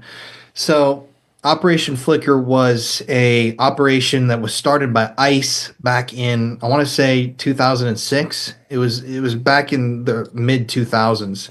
And so essentially what it was I believe it started with them finding one government employee that had downloaded child porn, and the investigation kind of like spiderwebbed out, and they ended up finding all these different people. So in total, Operation Flicker turned up over 5,000. I think it was over 5,200 government or specifically Department of Defense employees that had emails that had downloaded child pornography. And these were like government emails, like .mil emails with their full names. They had used their personal credit cards or whatever to download this child porn, or they had accessed websites where you could get this child porn from. So obviously you don't go to a child porn website if you're not looking for child porn. So out of those 5,000 plus people that were on this list, they only ended up investigating really about 200, I believe, and 60 of them. And out of those 260 people, that was just the people that they actually kind of looked at a little more. Then they really narrowed the group down. And out of that 5,000 plus group of individuals that they had the information on, that they knew that they had been downloading child pornography, I believe that there was only, don't quote me on this, but it's a very small number. It's either like, it's somewhere from 6 to 10 actual convictions. And most of those people got like, you know, a year in prison. Some people got no prison at all. There's tons of unredacted files that show that like they caught Department of Defense employees. This one guy, they actually caught him messaging who we believe to be like a 12-year-old girl online, which was actually a chief of a police department posing online. And he also had downloaded child pornography, and they didn't give him any action at all. Like he wasn't slapped with any fine. He wasn't given any jail time. He wasn't even put on probation. They just turned the guy loose. And in most of these cases, these people that had been identified as having downloaded child pornography using a government email, they were never even investigated, and they were never even fucking talked to about this whole thing. They were allowed to continue working in the government. And so this whole thing reached a nexus. I believe it was 2011, but Anderson Cooper was talking to Senator Chuck Grassley on Cooper's show at the time, and they aired this whole report about Operation Flicker and the government child porn downloaders and everything like that. And after that report, I can't remember who it was, but they essentially came out and said, like, yeah, we're going to reopen the Operation Flicker files, and we're actually going to look at these people, and this is egregious. And then nothing ever happened. So that is a case of like absolute what the fuck when it comes to the government letting these pedophiles go. Yeah. They had the actual names and a list of 5,000 pedophiles that were actively trading and downloading this child pornography using government emails on taxpayers' time. So a lot of them were doing this while they were supposed to be at work, and none of them faced repercussions. I shouldn't say none. It was about 6 out of 5,000, which is like fucking mental to me. Yeah, Right here. Yeah. Anderson Cooper talked about this. This was a big story on, I think Anderson Cooper even brought this up, and just slowly goes away. And it's so funny, and I don't want to be crude, so I don't hope you don't take my words wrong, but you got this piece of shit from, what's his name that runs, he was with Sam Altman that they're going to build a AI. What was the guy? Larry Ellison? Larry Ellison, who looks like he's a gay magician into scat. He has scat energy. Like he's like, hey, man, you know, we're going to make sure you're on your best behavior. You're like the scumbag billionaires So who are all creepy. connected to Jeffrey Epstein are going to make sure that we're on our best behavior. He was talking about AI surveillance, yeah. And you know, we were just talking about this like on another show. It's like, I think the reason they're getting rid of the CIA, or at least the appearance of it, is they don't need them anymore. They don't need the FBI anymore because of this AI surveillance. They know everybody who's doing everything.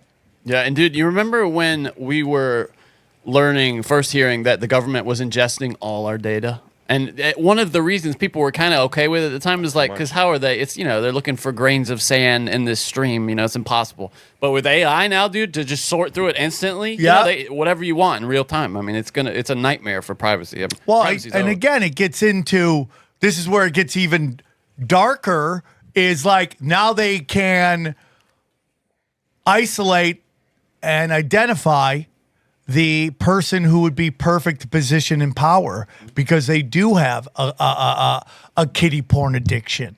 So it's like, you know, they can follow them. Are they super political? Oh, hey, man, if they're maybe political, can we send in an operative to nudge them into office? Hey, man, you're really on point. You ever thought about running for office? I don't know. Should I? Yeah, I think you'd be great. Bang, bang, bang. And then you get them to the party. Now you got to control at every level of this thing. Is that why Pornhub has teen and all that shit to figure out who clicks on it? And the most people who click on it. 100%, Oh, so-and-so dude. clicks on only teen shit. Let's go after that motherfucker. And then you know that Pornhub allows stuff on there. Trying to see who finds it, as in like trying to see. Let's see who finds it. It's gonna take you a minute to find it, but if you want it, it's on here, type of shit. Yep. Then they start to slowly, and that's how they identify you. That's why porn is for free, so they can find out who the freaks Yeah, I've are. always wondered why they don't charge, because we would all pay for it. If Pornhub was had a $5 thing, we're like, okay. No, I think most people wouldn't do it. Dana's always like, hey, man, why don't you charge for this? Like I did a live stream with 3,000 people were watching, which for me is a lot, you know, and she's like, you should charge $10. I go, you put $10 on that, nobody's showing up. But if you do it for free, everybody shows up, you know, so I think it's interesting. I mean, dude, it upsets me the level of pedophilia, dude. It upsets me, dude, that everybody... Well, I mean, what's really insane, and like these topics aren't even like conspiracy related, because once you start going like conspiracy and pedophiles, then you get to like the Frank Sheldons and the Jeffrey Epsteins and the Mark Detrues, like the pedophile rings that you know exist, but the governments have tried to make look like they don't exist. But there are also like so many of these websites, not even just on the dark web, but some just on the regular web, that it's fucking insane when you go and look into these things and the stories of what happened. It's like, let's just make up an example. This is like what happens. Like the FBI or somebody will come across a website and we'll name it something like, I know that there was a famous case about a website called the Playpen. And on that website, they'll find that, you know, there's 200,000 child pornography images.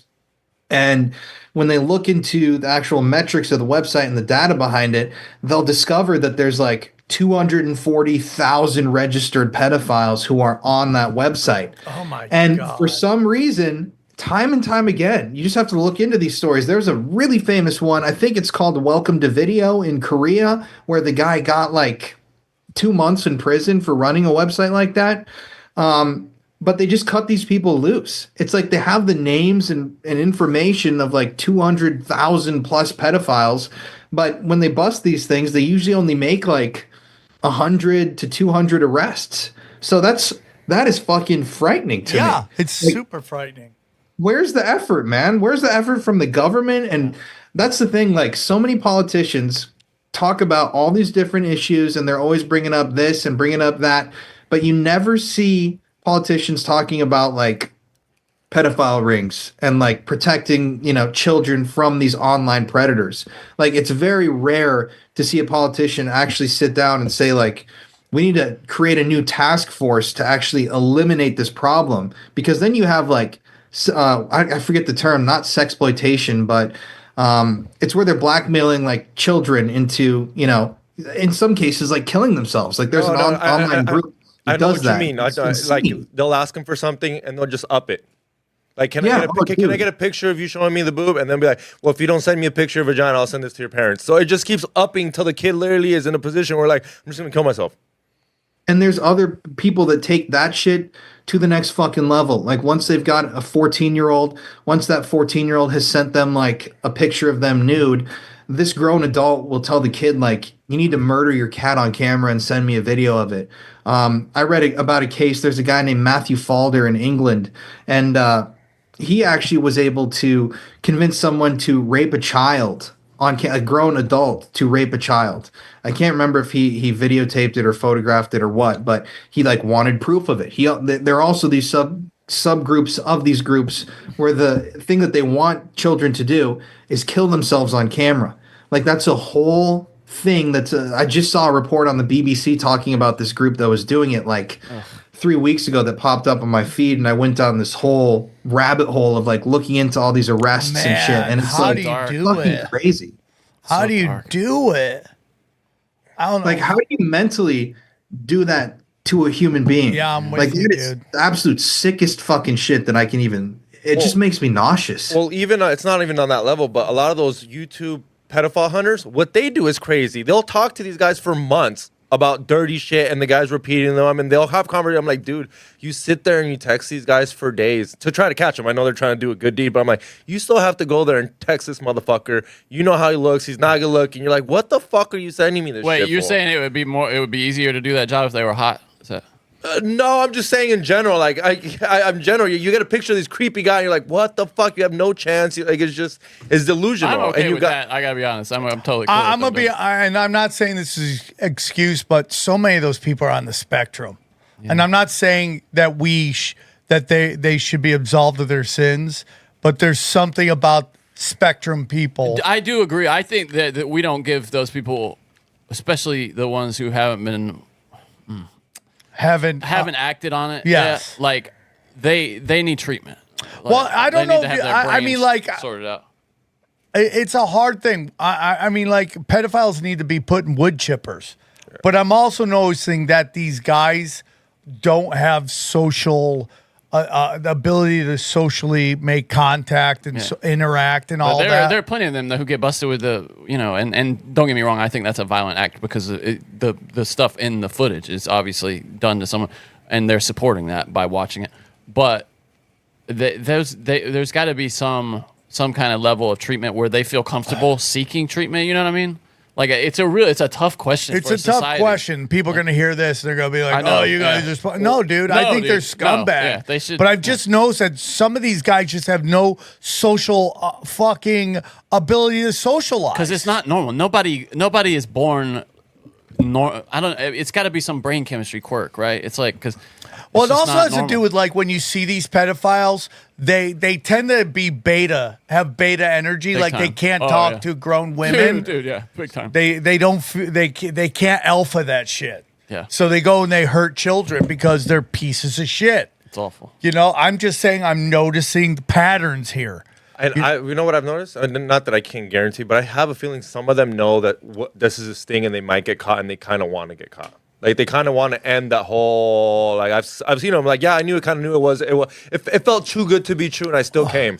And you're like, you wanted to get caught because you know you're a piece of shit, and you need to go get help. You some need to go people get help. probably don't want to. There's people that don't want. If you know about addiction, that's why, like, some of these guys with sex addictions, I feel for them because it's really hard to fight that addiction.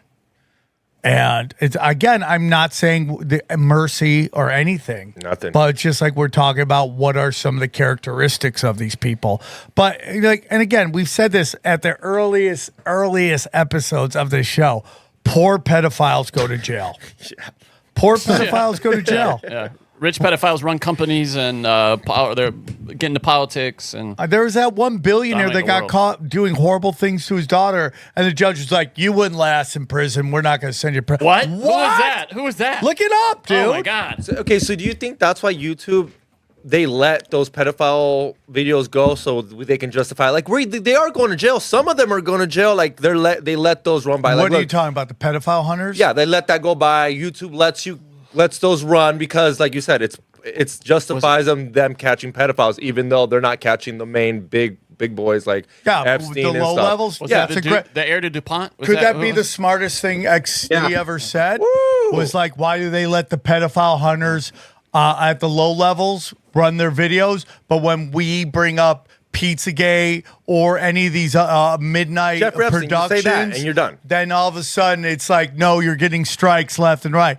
Very interesting point. Xavier Guerrero might have peaked at this Was point it in an the heir show. to the DuPont fortune? Yeah, Is that like the guy? one of them. Yeah. It says Robert Richards IV was in 2009 convicted of raping his 3-year-old daughter 7 years after she, then 5, told relatives that she didn't want my daddy touching me anymore. That's the quote. In an alarming twist, the judge who sentenced the heir to the DuPont fortune let him off with no jail time, arguing that 6'4" Wow. Richards would not fare well in prison. But we don't care that he's not going to fare who gives a well. shit? We want, well, actually, we hope he doesn't fare He's well. lucky he's going to prison. He should be dead. Unreal. Oh, well, one story that is perfectly in line with what you're saying that I've wanted to talk about for the longest time. This is from my home state, so I'm from South Dakota, and it's something that a lot of people don't know about. So I can't remember how long ago. It was over a decade ago, I believe, but all the hospitals in Sioux Falls and in South Dakota, they used to be Sioux Valley and they used to have different names, but they all switched over to Sanford. And that's because T. Denny Sanford is a billionaire from South Dakota, and he's a philanthropic billionaire, so he's given a ton of money to the healthcare systems. But a few years ago, on T. Denny Sanford, I believe it was his personal email, it was discovered that there were child pornography images. And that was reported upon. There was this whole thing where people were talking about, oh, what's going to happen? What's going to happen? And then the whole thing just disappeared.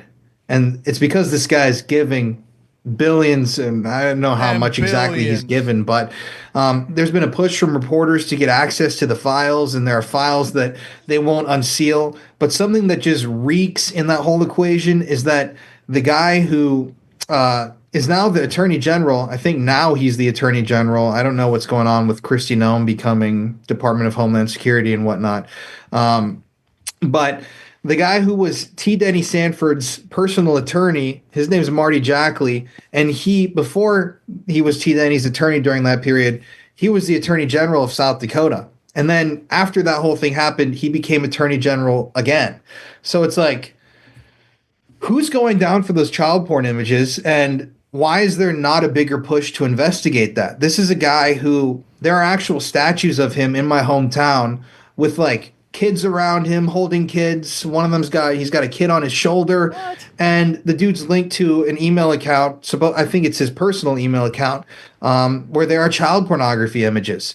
And yet it's like really bizarre how there's like a media blackout on the story in South Dakota. I've seen a couple of newspaper articles about it.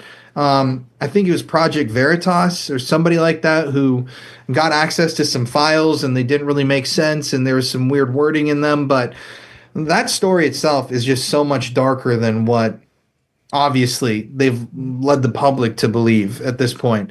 And yeah, I want to cover that in more depth in the future, but it's just wild, man. The more you look into all of this shit, the more you see. Yeah, money can buy you freedom. And if you have enough money and you know the right people, money can buy you a child. It can buy you an hour with the child. It can do anything. It's so as a normal person like you or I, all of us, it's like we can't even conceptualize what that would be like to be able to say, oh, you know what? I'm here at this party and tonight I'd like to have a child, come into the room with me. It's like, how is that even a reality for some people? But it is. Like Epstein, why the fuck have none of the people that actually employed Epstein and Maxwell's services ever been arrested or investigated or prosecuted? Like, what they're saying right now is that Ghislaine Maxwell, was running children, and Jeffrey Epstein was aiding and running all these kids and young girls. But it's like nobody was buying them and no one was abusing the girls. It's so bizarre, like the message that the government sends. Like, why not at least go arrest like 2 or 3 people to make it look like you put in some sort of a fucking effort? They just don't, though. Yeah, I 100% agree with everything you're saying. I think I want to say I forget the name of the government.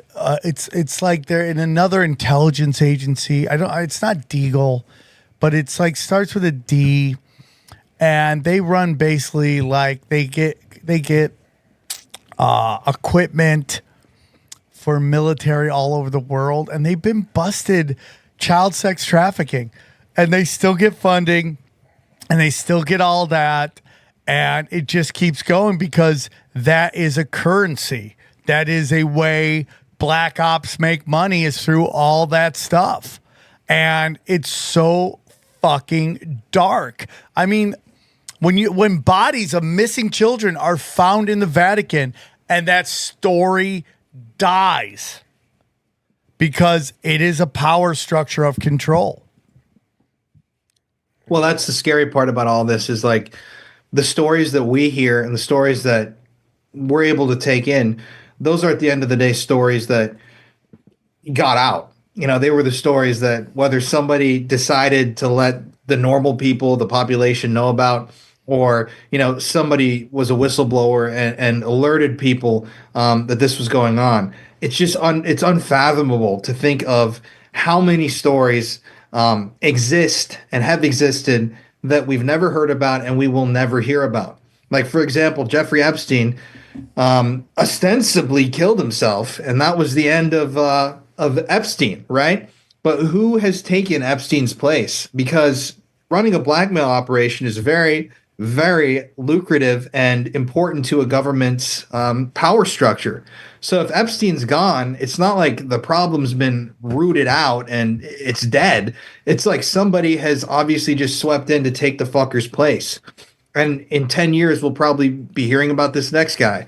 That's the issue that I run into all the time in these studies and making these videos is like, how do you actually stop this? Because going back to what you said about pedophiles, it's like the poor pedophiles and normal people who are pedophiles, that problem is never going to be solved. Like the most we can do is raise awareness and try to protect the children and hope that there will be less crimes, but you're never going to be able to completely wipe out pedophilia because it is a mental thing.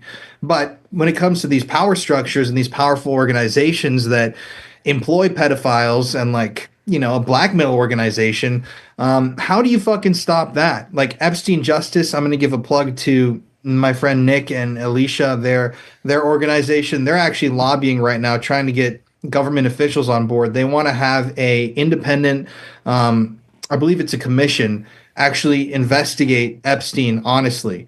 So I think that could be a great step in the right direction to have transparency from the government. I don't think you're going to get it, but there are people who have voiced that are in the government support for what they're doing. Like I can't remember who it was that has signed on to help them try to push this thing through, but it's just how do you actually stop this shit when people like us, we're not the elites, we're not in the fucking the structure, and we can make videos all day and rant about this shit, but what the fuck can we do? It's not like it bums me out, but it's like, damn, you just feel powerless sometimes. I think the key to everything is just knowledge is power, and spreading awareness is knowledge, and that's why what you do is so great.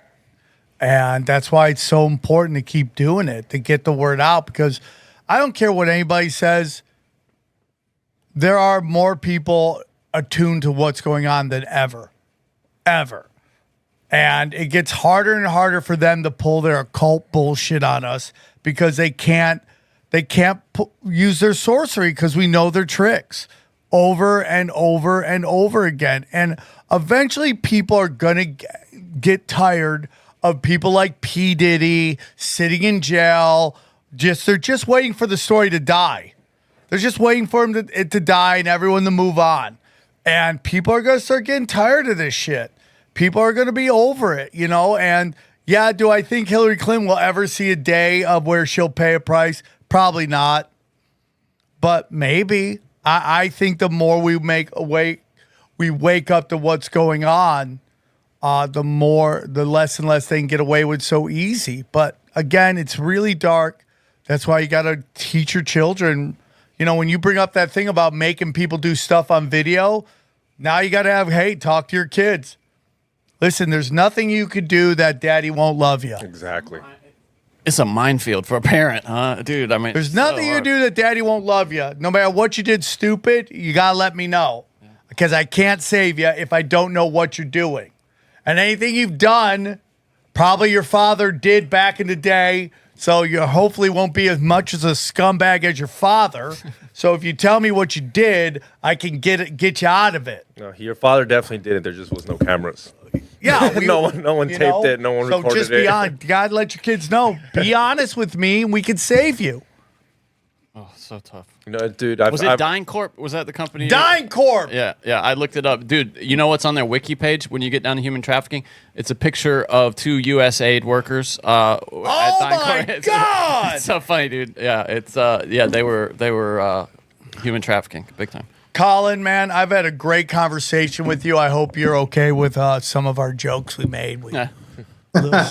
Dude, this has been great, and I just love getting on and being able to talk about this shit because people need to start talking about this shit.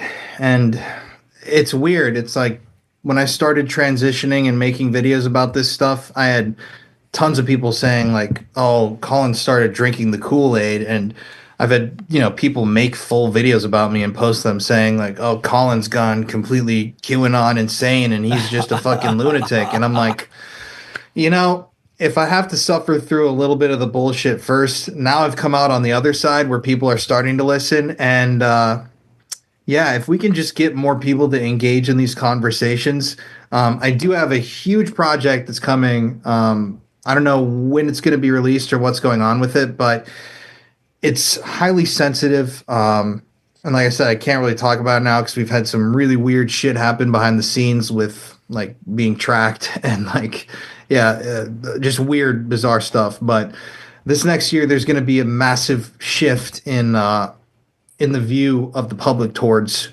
these issues. And hopefully I can help kind of usher that in with what we've been working on. So it's really exciting, man. And we could talk for fucking hours because we didn't even touch on Frank Sheldon, North Fox Island, and like, it's crazy. It goes on and on, dude. Well, I just gotta say, buddy, I hope you're safe. I love what you're doing. You have our full support. Our listeners are called to Swarm. They'll all support you because they're very knowledgeable. And whenever you want to come back on, you have an open door to come on and promote your big project because it aligns with what we're talking about. And, it's like, I appreciate what you're doing. It takes a lot. It takes a lot to lay it on the line when you could lose everything. This Palestinian comedian just put out a big thing about being Palestinian right now with all the stuff going on, and that could be very dangerous in entertainment. And the fact they did like that to me is bravery, And you could say whatever you want about my career. I hear all the comments all the time about being a failed this, the failed that. It's like I have a great life. I'm blessed.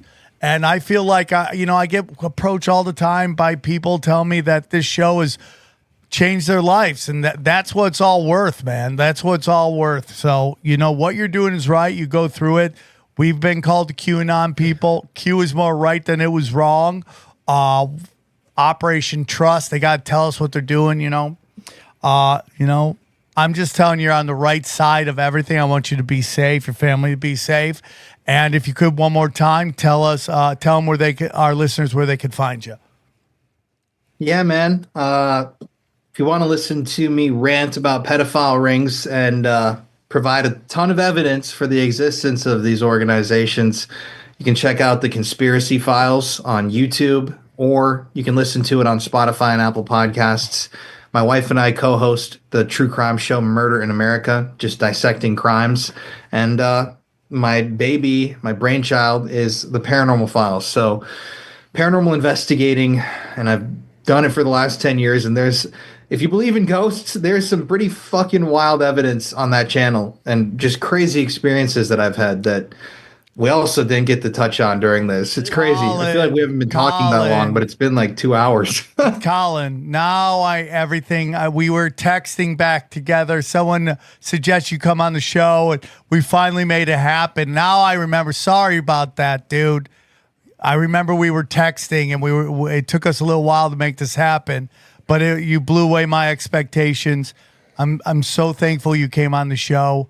I forgot who hooked us up, but I'll go back and look it up and thank them for making this happen. And dude, again, you're doing the Lord's work, man. And sometimes it can get lonely, man.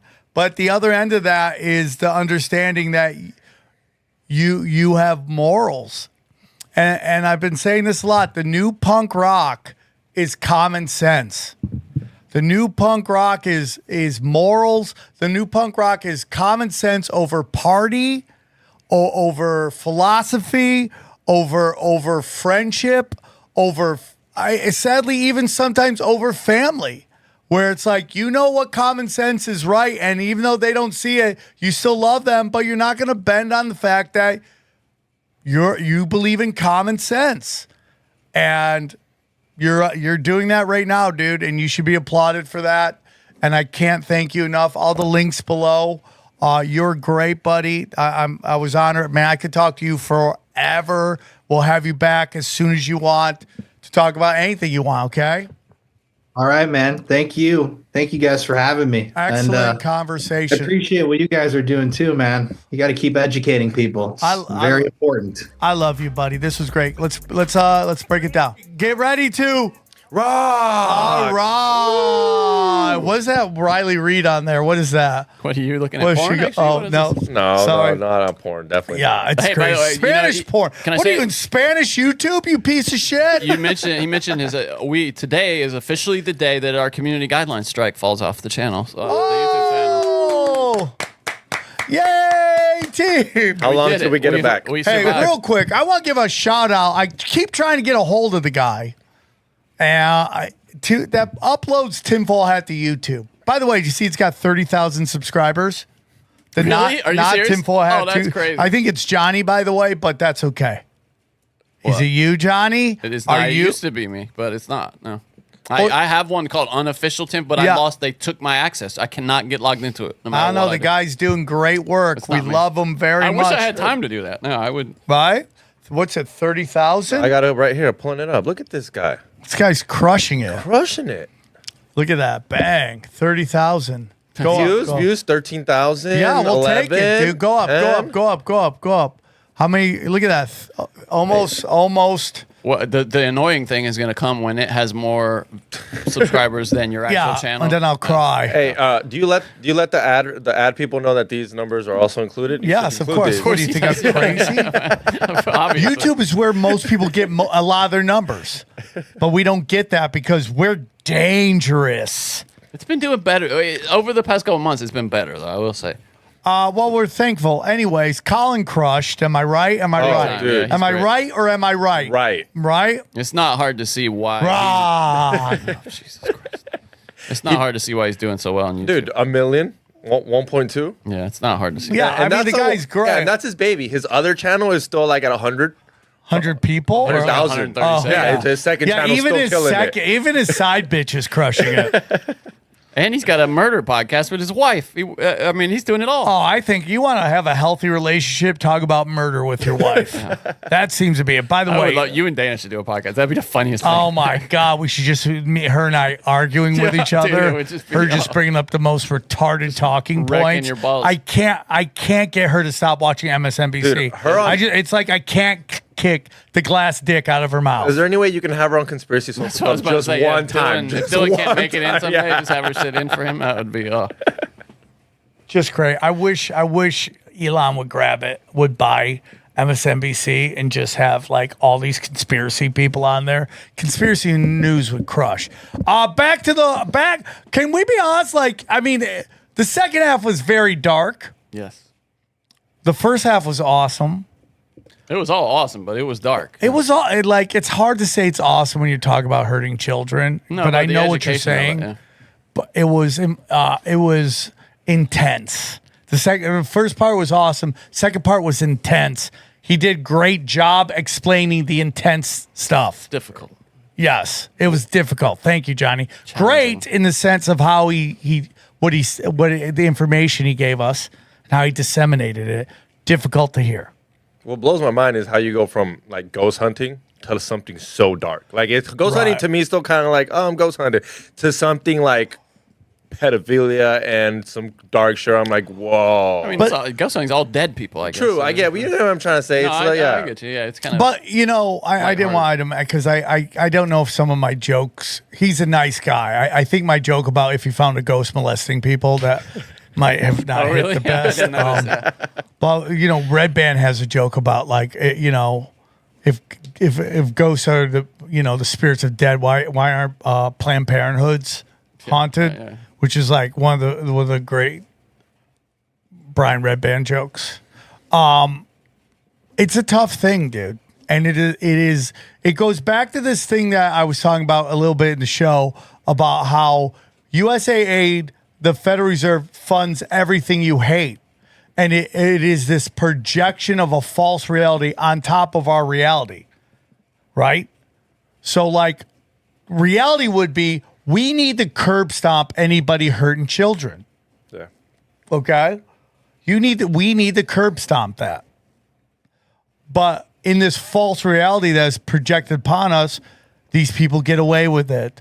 Minor attracted people, all that's, person, all that stuff that is illogical to us is funded by this Fed funny money to create anxiety in us so we don't know what's real and what's not real. This is a part of it. When you look at USAID is instrumental in funding child sex trafficking. Why? What are we doing? Why are we doing this? And it's our responsibility to know that things are being done in our name as taxpayers, it's difficult because I do wonder morally if we are held accountable for that, by God. You know what I mean? Like, are we accountable for the things that are done by our government? You think God's up there like, okay, you were great, you treated people but you didn't stop child sex trafficking? No, I don't think it, but I mean, there's so many things that are done in our name as Americans, by our government. Okay, that's a great point, Johnny, and I'll tell you. That's a great point because I do believe that a lot of stuff going on in America right now is that all the negativity, all the decay, part of it could be blowback of what we did in the Middle East. Yes. Murking 4 million Iraqis. It's absolutely that, yeah. Right? I mean, that's real tough shit.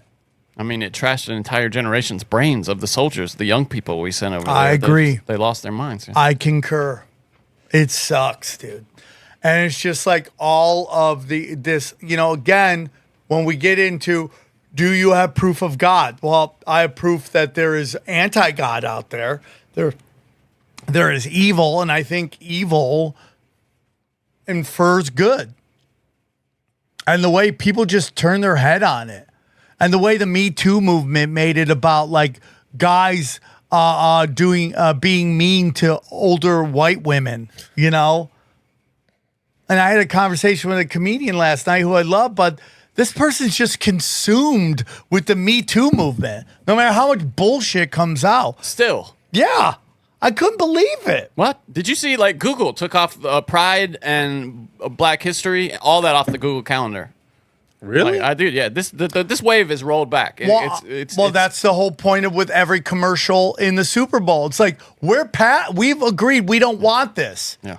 We don't want thick Puerto Rican chick doing flag football moves on a that was the 30-year-old in high stupidest- school. That was the stupidest commercial. It looks so bad. And I'm telling you, the NFL's going to fuck around and find out. Black national anthem, nobody wants that.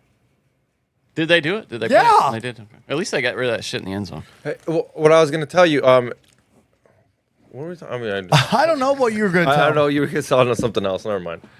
But the point is, it's like there's a lot of Haven't had your darkness out. shrooms. Extra. Yeah, I'm definitely out of the shrooms. But yeah, we gotta get you more shrooms. I'll hit them up.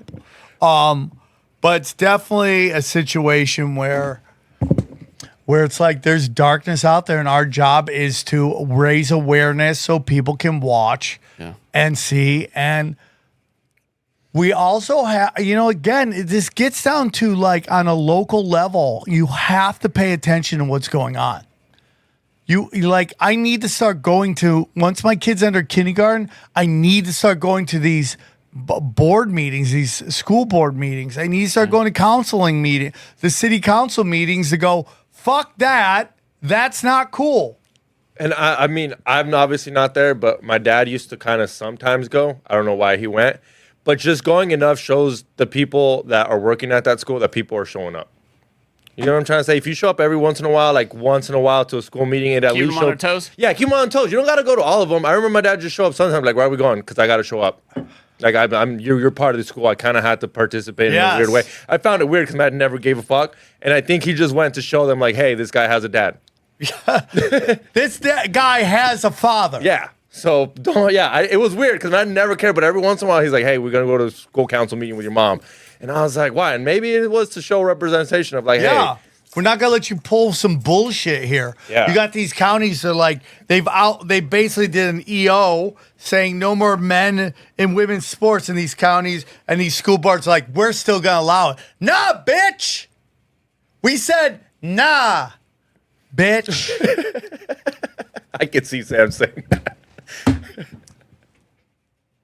Did I do my dates earlier? Yes. Yeah, you did. Yeah. Okay. So, and we did the Wise Wolf and all that stuff. Okay. Guys, go to SamTripoli.com, grab tickets to my shows. Man, the shows have been fire, dude. I'm going to be honest with you. I feel so happy when I see you guys on the road. You make me happy. You make me feel alive. Phoenix, Arizona. I'll be there at the House of Comedy. Louisville, Kentucky. Fort Wayne, Indiana. Tacoma, Washington. I'm doing one show with this guy and Eddie, then they're leaving, and then I'm doing the weekend by myself. Go to SamTripoli.com. T-shirts. What else do we? Premium content. Help me, help myself. Okay? Help me, help you, help myself, help you. Doing tons and tons of premium content. Gonna do some tonight as of this recording. Gonna put out stuff. Trying to put out 3 a week. Sometimes life doesn't work out that way, but I work my ass off to do that. You can also check me out on Rockfin. I'm not putting as much. I'm doing like 2 episodes on there, but you get $15. You get everybody on there. It's a great place to go. Also, check out Cash Daddies. Johnny, tell them how much Cash Daddies is crushing it. Yeah, dude, crushing it. We just got one more. We one just now. went up as we were here. That's crazy. Cash has changed my life. It's wonderful. Okay, that's it? Yeah, it's wonderful. Okay, That's all thank I'm gonna you. say. Thank you. A lot of people making money. A lot of people making money. You could lose money because it's the market, but it's a great way to try to make money. We guarantee something will happen. Something will happen. Whether it's good or bad, we don't know. Chaos Twin, second episode's coming together. Let's go. Grab your issue now. All of our affiliate programs, Wise Wolf, Gold and Silver, Rife Technology, grab that AquaCure Hydrogen Brown Gas. Harley Ray, if you're looking for those, if you're looking for crystals, you're looking for sage, looking for candles, great place to go. The supplements I took in between the shows, Chemical Free Body. I'm making this email this week. We're going to set up, Sam's going to start making his own supplements. Bang, bang, pow.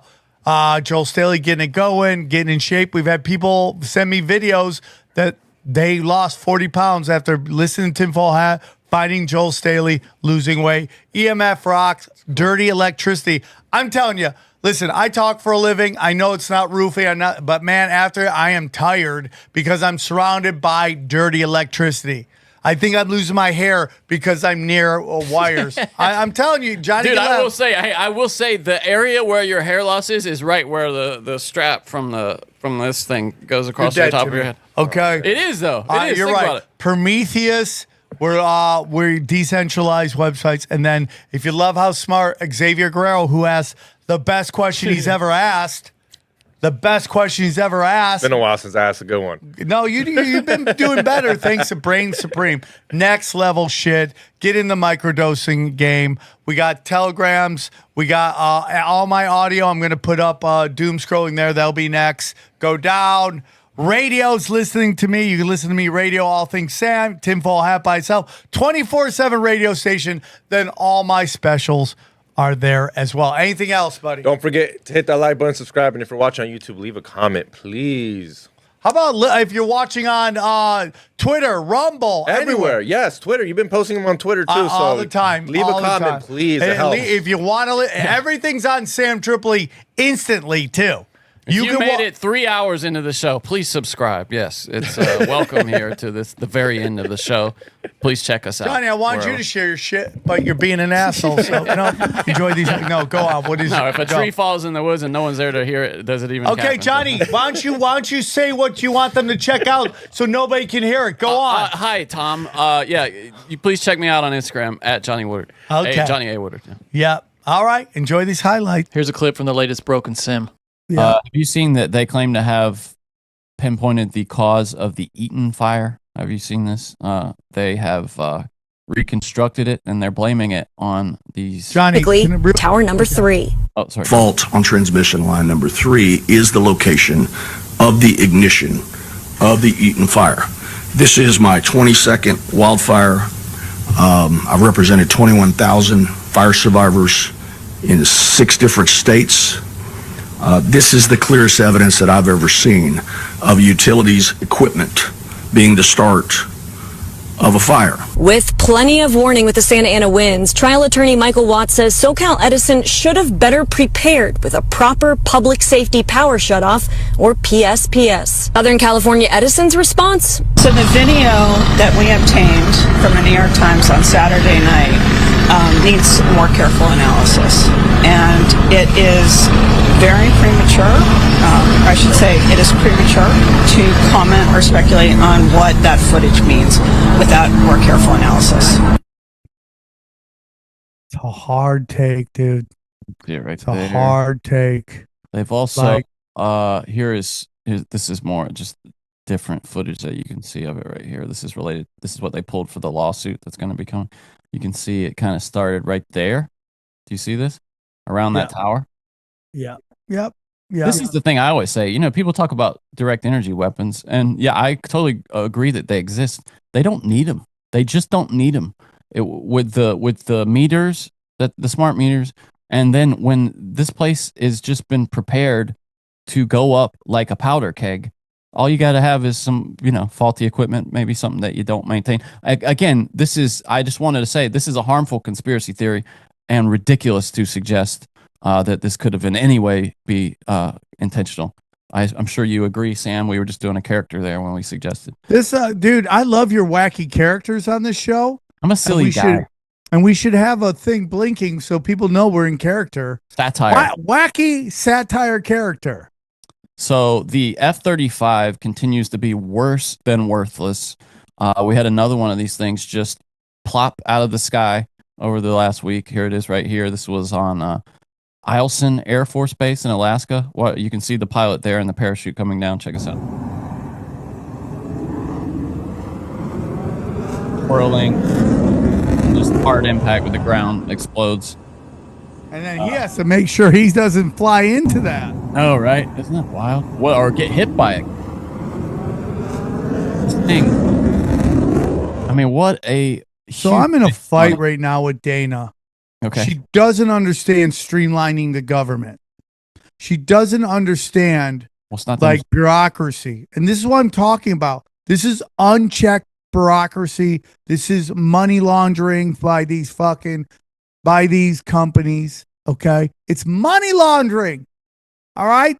We're buying these and they don't work. We don't. It's not even money laundering.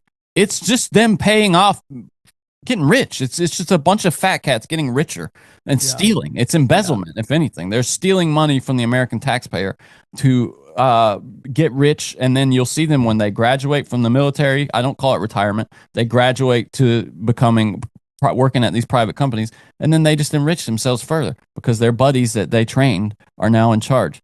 It's stealing. It's stealing from taxpayers. That's why we need to get rid of the federal income tax. Please, Donald Trump, please get rid of the federal income tax. Dude, it's so crazy. So Tucker Carlson is going off on a certain country's involvement in the JFK assassination. Johnny, you've always been a pro Tucker guy. It's like we do this thing where we're like, is he talking about Israel? Are we allowed to talk there? Is this a wacky character you're playing right now? I do a lot of, but Tucker, I mean, that we think they were involved. What, is he saying they were not? No, he's saying they are. And it's like, well, that's good, right? No, dude, I'm saying you were right. Because you yeah. go, I think he's changed. Yeah, I think he's changed. Well, I mean, I'm just listening to people tee off on Ian Carroll because he hasn't commented on Trump's anti-Semitism bill. And I go, dude, the guy's living his life. I mean, dude, nobody's gone harder on this shit. Had people come after his family. Like, I'm sorry, dude. As a guy who's been doing comedy 30 years, brought people up, had them surpass me in comedy. I get that there's the Elvis factor, or as my good friend Johnny Woodard calls, the Hitler factor. Right? I mean, Ian Carroll is just charismatic. People like him. That's why he does big numbers. He just does. Good looking Nephilim. Great way of disseminating information. I don't know. It's like everybody calm the fuck down. No, and he does a good job of editing the videos. It's clear he puts a lot of time and effort into his work. And dude, it's like, yeah, dude, he's great. And he seems like a nice guy. And everyone wants to tee off on him. I don't know, man. I don't know what is. You can always go, what is this dude's blind side, right? Like everybody has it. Everybody has it. I was having a conversation with somebody today, and they were talking about James Lindsay. Do you know who James Lindsay is? He's this kind of famous speaker. I think he author. He's blocked me on Twitter because James Lindsay will go off on Marxism. James Lindsay will go off on communism, but James Lindsay refuses to discuss Zionism. Well, I've seen you shout at him before on Twitter, he just refuses to do it. And somebody said today that he will be 2025 Sam Harris, that will completely lose all of his credibility based on what he won't talk about. Why did Sam Harris ever have credibility? That's the part I don't understand. Well, the one thing about Sam Harris is like his podcast, it's like when we were talking about so boring. Ryan that was on yesterday, what was it? Ryan Gamble. And we're like, dude, your voice is, I could listen to you talk forever, right? It's like soothing. That's Sam Harris. He's very. Do you want Sam Harris to put you to sleep? I mean, because that's what he does. Well, it's like. If you'd like to hear the rest of this episode, subscribe to Broken Simulation in your podcasting app, or check us out at youtube.com/SamTripoli. We go deep, homeboy. Aaron, open your mind. Drink from the fountain of knowledge. There's lizard people everywhere. That's some interdimensional shit. Wake up, Aaron. This is only the beginning. Dude, you just blew my mind. Tinfoil hat.